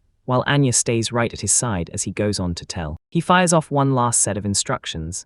Make sure those recovery potions hit the most weakened first, and she snaps back a quick yes before dashing off. Later, Ryuji slumps alone in the office, dead tired, staring at nothing, because he can't stop replaying one terrifying thought: why every single person in the whole town got hit with the exact same kind of poison. Anya yanks the door open in a blur and blurts his name. He snaps his head up and asks, what's wrong? A worried look flickers across her face as she drops her gaze, clearly struggling to find the words. He nails the right words and calls out how some people are straight up turning a blind eye to it. To the brutal reality of it all, she explains that for some people who already swallowed the medicine are realizing things aren't exactly what they thought. She pushes through the workout and tells him the potion still won't touch their symptoms.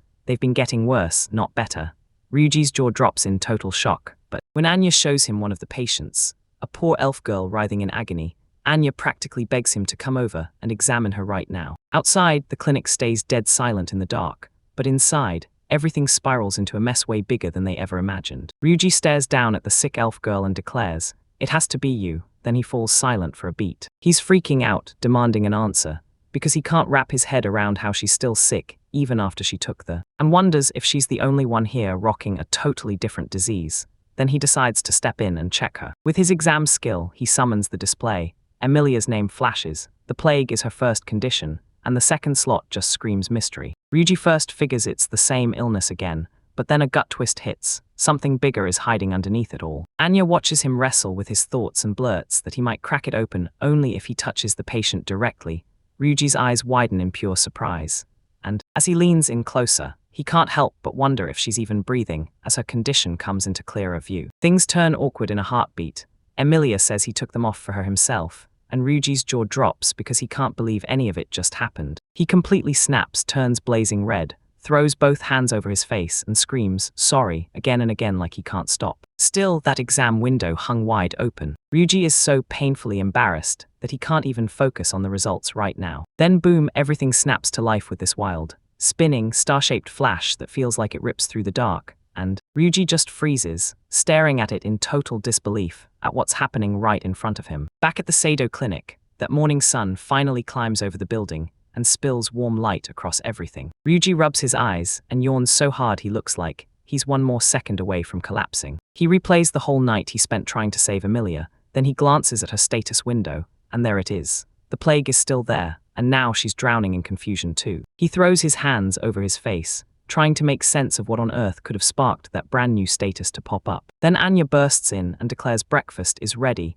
grinning as she asks if he's finally ready to dig in. Ryuji just blurts out "food" on repeat like he's lost in a dream, and Anya grins as she slides a plate right in front of him. A brutal scream suddenly tears through the clinic, forcing everyone outside to freeze and stare, while Ryuji shouts that they've got the whole thing backwards. Anya just stands there, puffing out her cheeks like she's holding back a secret smile, and, with a massive pout, she looked insanely pissed at him. The story snaps over to the Grey Gun Guild headquarters, right where things are about to go off the rails. Are pretty awkward. Someone asks why the two of them look like they're about to explode.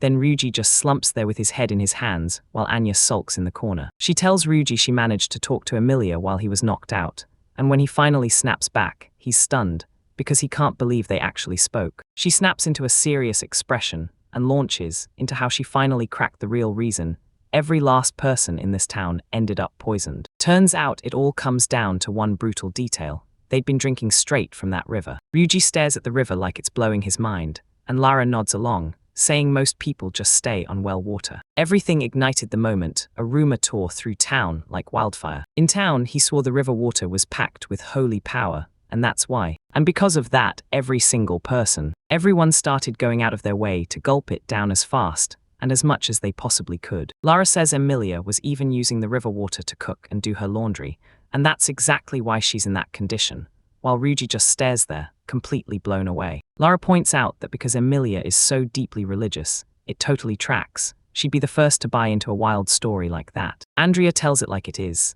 Emilia's conditions spiraled out of control because she drank far more of that contaminated water than anyone else in the village. But there's this nagging feeling in his gut that just won't let go. He says the jerk who's been spreading that fake rumor about the water has just disappeared from town for good, and Ryuji is completely blindsided by the news. Andrea won't stop. She presses on, insisting that based on what Emilia remembers, Ryuji stared at the figure behind it all, a masked ghost in a long black robe, and clamped his silence as his mind tried to absorb the horrifying truth. Someone was doing this on purpose. Andrea admits he's got no clue what anyone could possibly hope to gain from poisoning an entire town like this.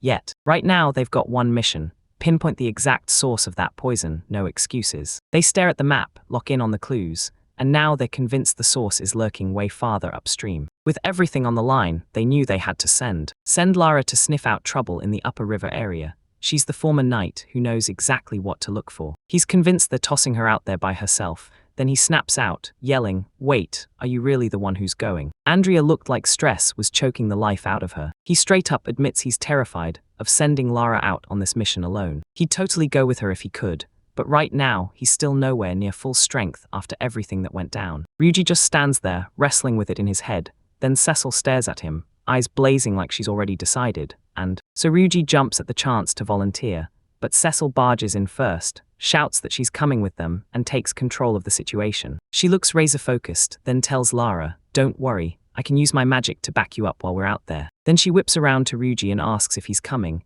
and he bursts out laughing. Of course he is, while Anya just stands back there, glaring like she's about to explode. Ryuji glances at her and blurts out what she wants to do, and you can practically feel the awkward tension snapping between them. Anya glances away for a split second, then snaps, "I'm coming too."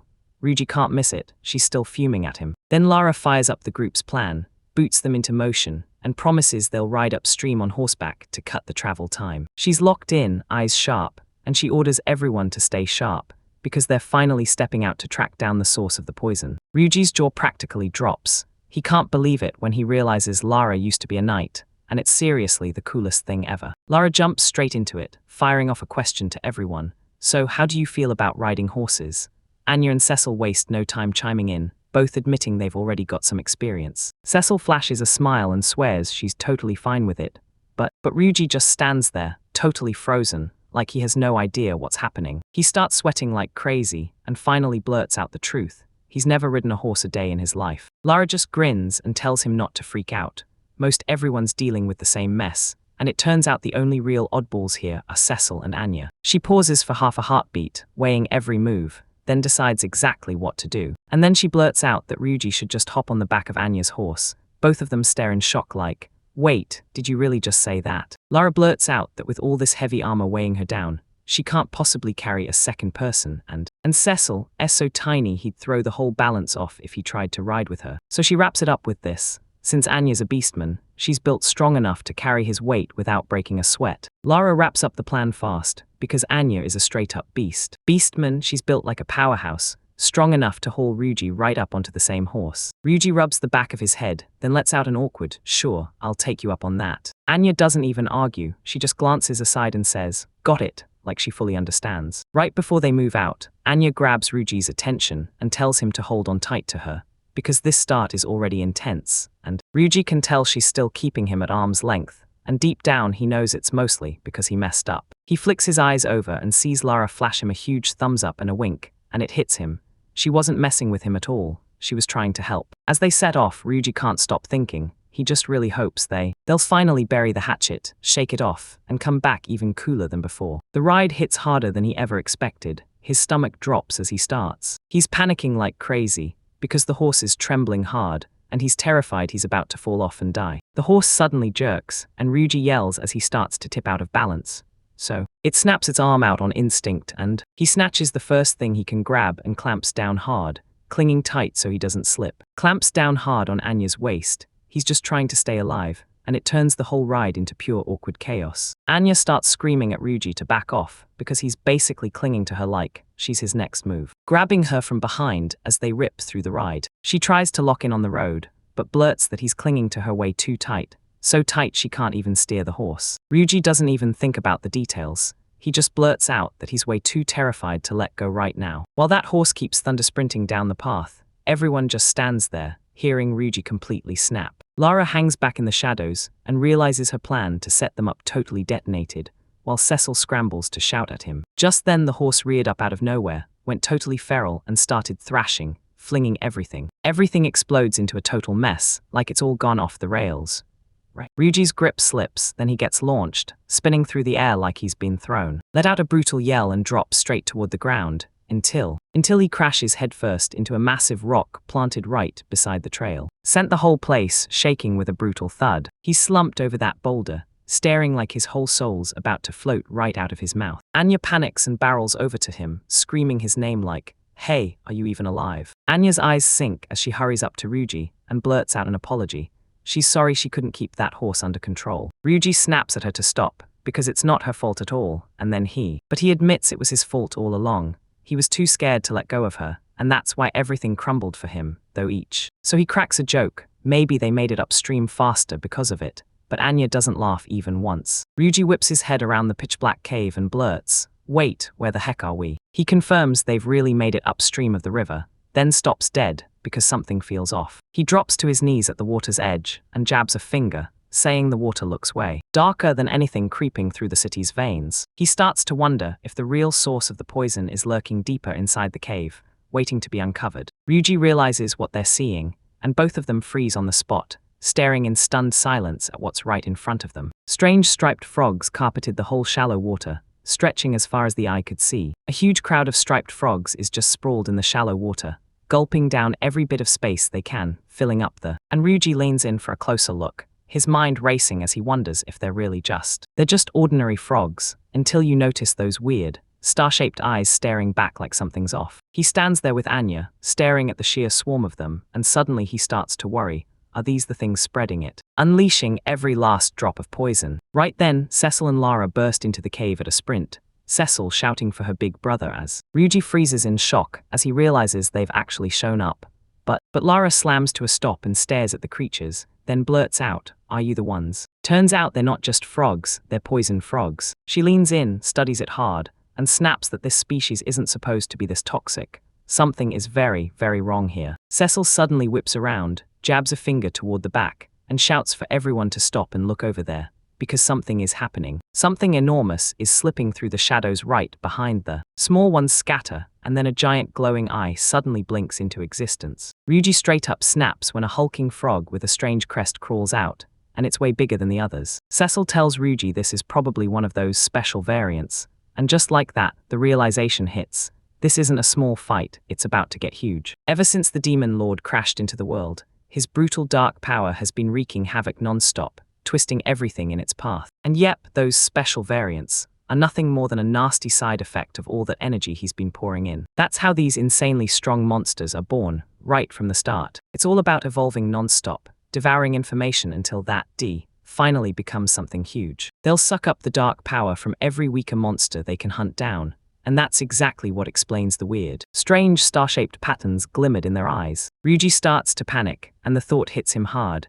If this keeps happening, won't monsters swallow the whole world? So keep leveling up. And they spiraled into an even bloodier rampage than before. Lara's fed up to the bone as she yanks her sword out like she's done with this, ready to tear straight through these monsters and finish it all once and for all. She storms in, screaming that she can't believe the townspeople are getting crushed because of those guys, while Ryuji shouts her name to get her attention. She charges in and starts smashing the frogs to pieces with those massive swings, ripping through the crowd like it's nothing at all. Ryuji roars at Cecil, demanding he. Lyra calls on magic, and Cecil is already locked in, seconds from leaping straight into the fight. Ryoji yells at Anya to hang back so those horses don't get tangled up. Caught up in the chaos, and Anya shoots back a quick yep, while Ryuji's heart starts racing as panic hits, because he remembers the orders he gave, but he has zero clue what he's even supposed to do next. Cecil squares her shoulders, takes control, and declares she'll blast the enemy into oblivion with her magic, right as she's interrupted mid-advance. He's lining up a huge tornado spell, and the second he unleashes it, it hammers straight into the cave walls, causing the whole tunnel shuddered as the impact blasted rocks and debris flying in every direction. Everyone starts freaking out when the ceiling starts crashing down, and Ryuji and Cecil scramble to duck for cover as it hits them, realizing using that cave is a death wish. It's too fragile to risk wind magic like that, or they'll rip the whole place apart. Ryuji finally clocked it. Lara is the only one left who can actually fight. Fight breaks out in here as she barrels forward, and then she starts absolutely wrecking the monsters, zooming past them like a blur, and smashing through them with brutal, heavy swings. Lara's locked in and focused as she calls out the enemy's small fries, like she's about to obliterate them in one clean sweep. To erase every last one of them, Lara launches into the air and slams her sword down, roaring that these things stand no chance against a former knight. The blast hits like a meteor, ripping through the cave and knocking every monster flat with a savage shockwave, and rocks littered the ground in every direction. Lara stands right in the middle of the carnage and shouts with pure joy. She actually pulled it off, but then she locks eyes with that monster that looks a little different, and with a confident smile, calls it a special individual, before telling it it's next. Its eyes suddenly light up with strange star-like patterns, and you just no asterisk, it's about to unleash something absolutely unhinged. It throws its mouth wide, starts building a devastating roar, and Lara stays locked in as the whole area starts trembling under the pressure. Suddenly, glowing magic circles blaze across the ground, and those frog monsters start bursting out of nowhere, like they've been waiting for this exact moment. Ryuji suddenly understands. those monsters just called for backup, because a colossal horde crashes in, stamped forward by a giant frog that towers over everything. The whole mess is spiraling out of control.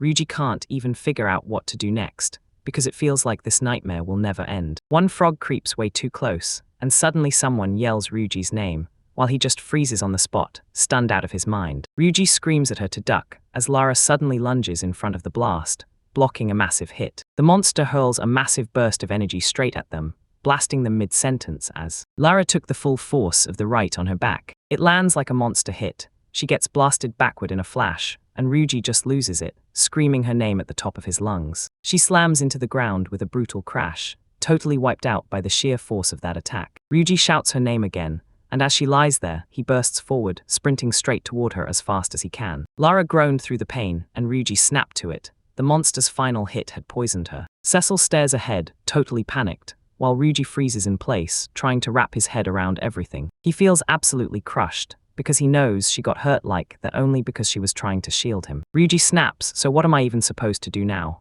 And Cecil admits she knows it's a disaster, then. He snaps back to the potions he brewed in town, and starts pouring one straight down her throat to save her. Lara coughs up blood again and again, and even after the potion, she still won't heal, while Ryuji just stands there in stunned silence, begging for answers. He's totally lost out in the stars. He starts panicking hard, freaking out about what he's even supposed to do next. A part of him wants to turn around, but he can't just abandon the frogs like this, because he can still see the poison dripping into the river, making everything worse by the second. He stares at the frogs below and realizes there's no path left to fight, spitting curses through clenched, muttering under his breath because he feels completely worthless. He slams his hands over his face because he can't stop asking why he's even there at all. They're basically convinced that if they don't do it for real, then it doesn't really count. He's yanking everyone down with him like their fall is inevitable. Because he's got neither Cecil's magic nor Anya's skills, so all he can do is sit there, stuck, and spiral over the thought of about how he's totally useless, then just look. Then Laura somehow forces herself upright and shouts his name,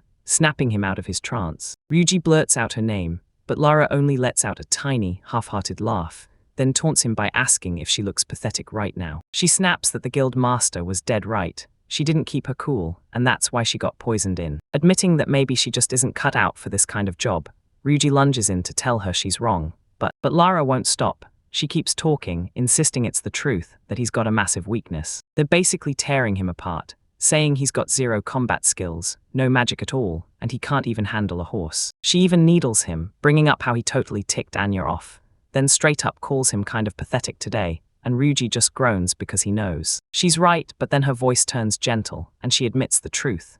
The only reason they saved the town from that plague, when she couldn't do it alone, was because of them. Was only possible because of him and the help he gave. Lara drops her gaze and tells him straight up, this isn't about playing who's better. She says, just like he's got his own way of doing things, you know. Every single person has a role they're meant to fight for. Laura tells Ryuji that after he saved the town, there's gotta be something only he can handle, and then she throws in a desperate follow-up. She looked him straight in the eyes and begged, please, take care of the town for me. Ryuji tore his gaze away, stuck wondering if he could actually do something, or if that kind of solution even exists at all. Right in front of Ryuji, that giant frog monster erupts into glowing light, and Ryuji can't help thinking, why does it have to be so loud and so annoying? He's seething just standing there, spiraling over every thought while the enemy lines up to strike. And the worst part is the big boss isn't even fighting. He's just calling up a swarm of smaller minions to do all the dirty work. It drives him crazy that the main monster doesn't even lift a finger. While it just sits there, the little ones swarm and overwhelm them. She snaps, yells that this whole mess is driving her crazy, and threatens to blast the frog into oblivion with magic, unless they... And it sparks a sudden idea in Ryuji. He hammers the thought of using her magic to blast it away, and then it clicks, that's the key. So he clenches his fist hard, finally snapping into resolve and taking action. Ryuji whips around, shouting at Anya to come back and listen, snapping at her to grab Lara and the horses, and run for the exit right now, because it's about to lead somewhere big, which makes Anya freeze, totally blindsided. She blurts out a protest, fear gnawing at her. What if Ryuji gets left behind and everything goes wrong? But he drops a hand to his weapon, promises her, I'll be fine, and the panic finally starts to ease. Standing his ground, Ryuji clamps his sword tight, eyes locked on her, and tells her, he's finally found. Cracked the code to victory. Anya locks eyes with him for what feels like forever. She's clearly freaking out, but she sees it. He's not going to budge. So she finally cracks. She says she understands, then grabs the reins and starts leading the horses out of the cave, leaving Cecil standing there. She stands next to Ryuji, tilts her head up and blurts, "So what's the big plan then?" And Ryuji yanks out a glowing bottle and thrusts it at Cecil, demanding he drink the magic potion he's holding out. As she drinks it, he snatches another bottle for himself and laughs off the worry, saying it's just a nourishment potion, which makes Cecil freeze mid-step and stare, stunned, because she's never even heard of a potion like that before. Ryuji kept replaying in his head how brutal that forest hike really was, and how he'd still need to bury that one dangerous secret. He raises a potion bottle, points it at Cecil, and declares that this medicine will slam them with a temporary surge of strength. With the bottle in his hands, Ryuji leans in and starts barking instructions at Cecil, telling her exactly what to do the moment he reaches the special variant. The scorching sun pounds the distant rocky plateaus across the mountain range. Out on the road, Anya finally locks eyes on the horses Cecil and the crew rode to get here. She stares at the miles they've already crushed and realizes she should be safe right here, but a deep unease still crawls under her skin. You spin around and there it is, staring right back at you. Spots Lara totally wiped out, slumped against a tree while the horses stand nearby, breathing easy, and Ryuji's name spills out of his mouth, sharp and shaking, like he's freaking out that he's back in that cave all by himself. She turns back toward the cave and blurts out, "How does Ryuji even plan to take down something that huge?" And right then, the massive monster unleashes a bone-rattling roar that shakes the entire area. Ryuji and Cecil dug in their heels, facing down a gigantic frog boss and an entire swarm of smaller frogs. Ryuji tips the bottle back and downs the strength potion in one gulp, waking his body up and readying it for the fight. He clenches his sword hilt as the medicine hits, and a wild power surges through him like lightning. Just look. With zero distractions, he zeroes in and fires a question at Cecil.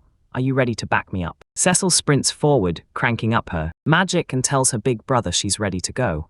Ray. Ryuji rockets forward, yelling that he's charging straight into that special grade monster. He rockets skyward and crashes straight into the heart of the striped frog pack. As he keeps moving, he's hit with this insane feeling. His body turns weightless, and he can't even wrap his head around how blazing fast he is. That monster sword feels weightless in his grip. He swings it like it's nothing, with zero effort. He smashes down with a brutal strike, launching the smaller frogs tumbling through the air and tearing a clear line straight through the swarm. Ryuji whips his head back at the swarm of monsters closing in behind him, panic screaming that he has to skip the little ones and he just pushed forward, locked in on the big boss frog running the whole crew. He rockets forward so fast that the giant frog is left completely stunned, barely scraping together a reaction as it yanks its mouth wide open and channels a blazing flash of light to blast him straight back. Ryuji doesn't even flinch. He whips his blade around and roars that he won't let the monster fire once before he finally gets his own shot in. The strike slams in full force, detonating a blinding burst of light and fluid that cuts the air in half. As Ryuji blasts into a scream for Cecil, yelling that the opening is finally here and that it's time to. Cecil yells back, "I'm already firing," and then blasts the air with a massive magic blast that rips through the air and swallows the whole area in a blinding flash. Ryuji throws his whole soul into that swing, praying that if he can just smash this specimen's throat, he's cut off, no more allies can come, so he growls and slams his blade down.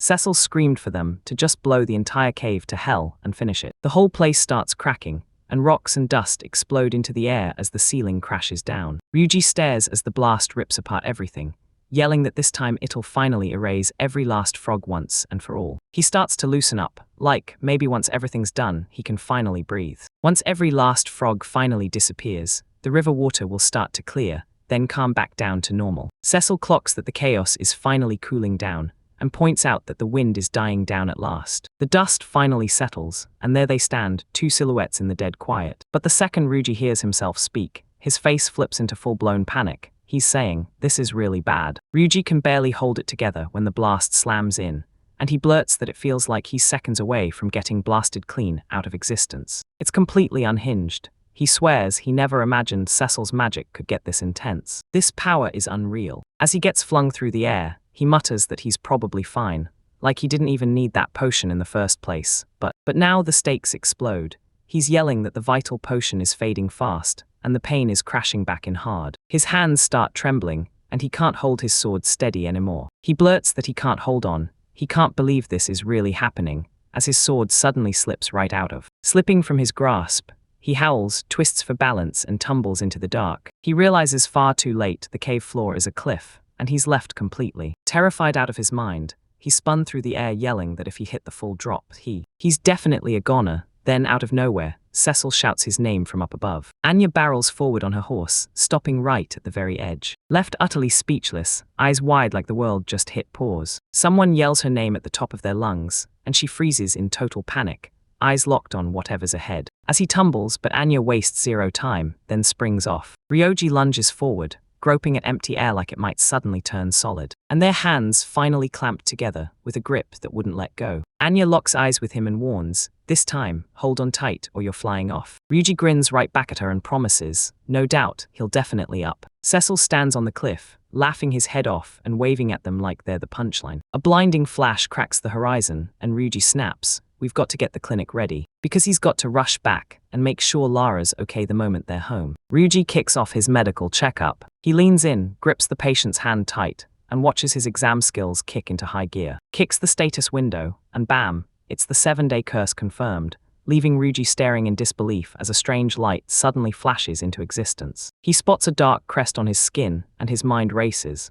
Are these the exact same symptoms Anya had? As Anya hangs nearby, Ryuji stares at Lara and can't stop wondering if that same mark sits on her chest too. It's right there, and when he spots that crest, dread crashes in, proving his worst fears about the. Ryuji moves like lightning, yanks out a potion, and practically orders Lara to drink it right now. Right as the mark starts to vanish, Ryuji realizes this isn't new at all. It's the exact same curse they faced last. Anya clocks something off, leans in like, "What's wrong?"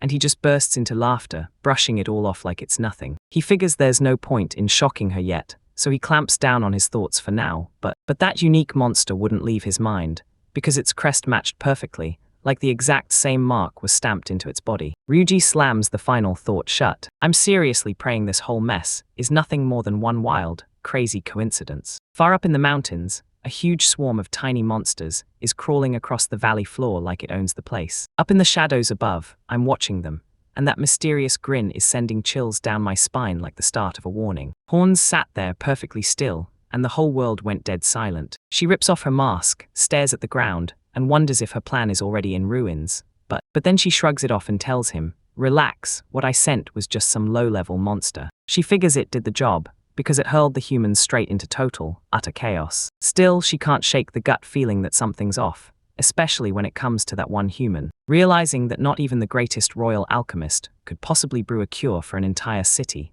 back with the group, Anya's mind is still on that enemy they just faced, and she leans in, grilling Ryuji. "Tell me you saw that X Mark II, right?" While Ryuji just cradles his head in his hands, he can't stop wondering who that guy really was, and who's pulling the strings behind everything. The squad pushes deeper back through the woods, racing to get out before the forest swallows them whole. The woods stretch forever, and even that poor horse is groaning under the weight of this brutal long trip. But Lara's in high spirits, grinning like nothing can bring her down. She blurted that she needed to race back fast and tell everyone the plague was finally over. He grinned back at the crew and thanked everyone for the brutal hard work they'd put in. But once they draw near the gate, she spots it. Every person in town has already flooded there, waiting to greet them. The second they cross the threshold, the whole crowd erupts, confetti rains down, banners whip in the air, and everyone screams his name like he's the miracle savior who healed them. Ryuji stands there frozen in pure shock, staring at the massive celebration like, what did I just get myself into? At last, he finally drops into a seat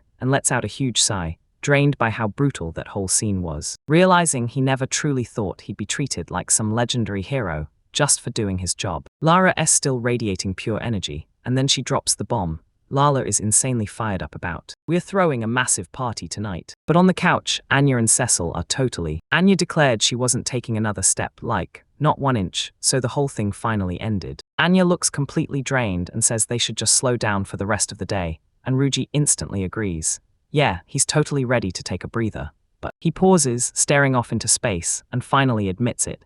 He has to haul every last bit of those mission materials back, no excuses. Organized soon. He starts pushing forward thinking, if I can just keep the pollen safe and those mushrooms he snagged in the forest, now he'll be able to keep brewing those top-tier potions anytime he wants. Just as he starts climbing the stairs, a colossal magic circle suddenly blazes into existence. Right under his feet, it suddenly bursts into a glowing light. Then a notification blares on his screen, screaming that he's collected enough medicinal herbs to smash a milestone. Right there and right then. And then the system kicks in and starts explaining that the house's magic level just surged upward, unlocking the next thing that was waiting right after the at. An attic just for him to use. Ryuji stands frozen, staring in utter disbelief like his brain can't process what he's seeing.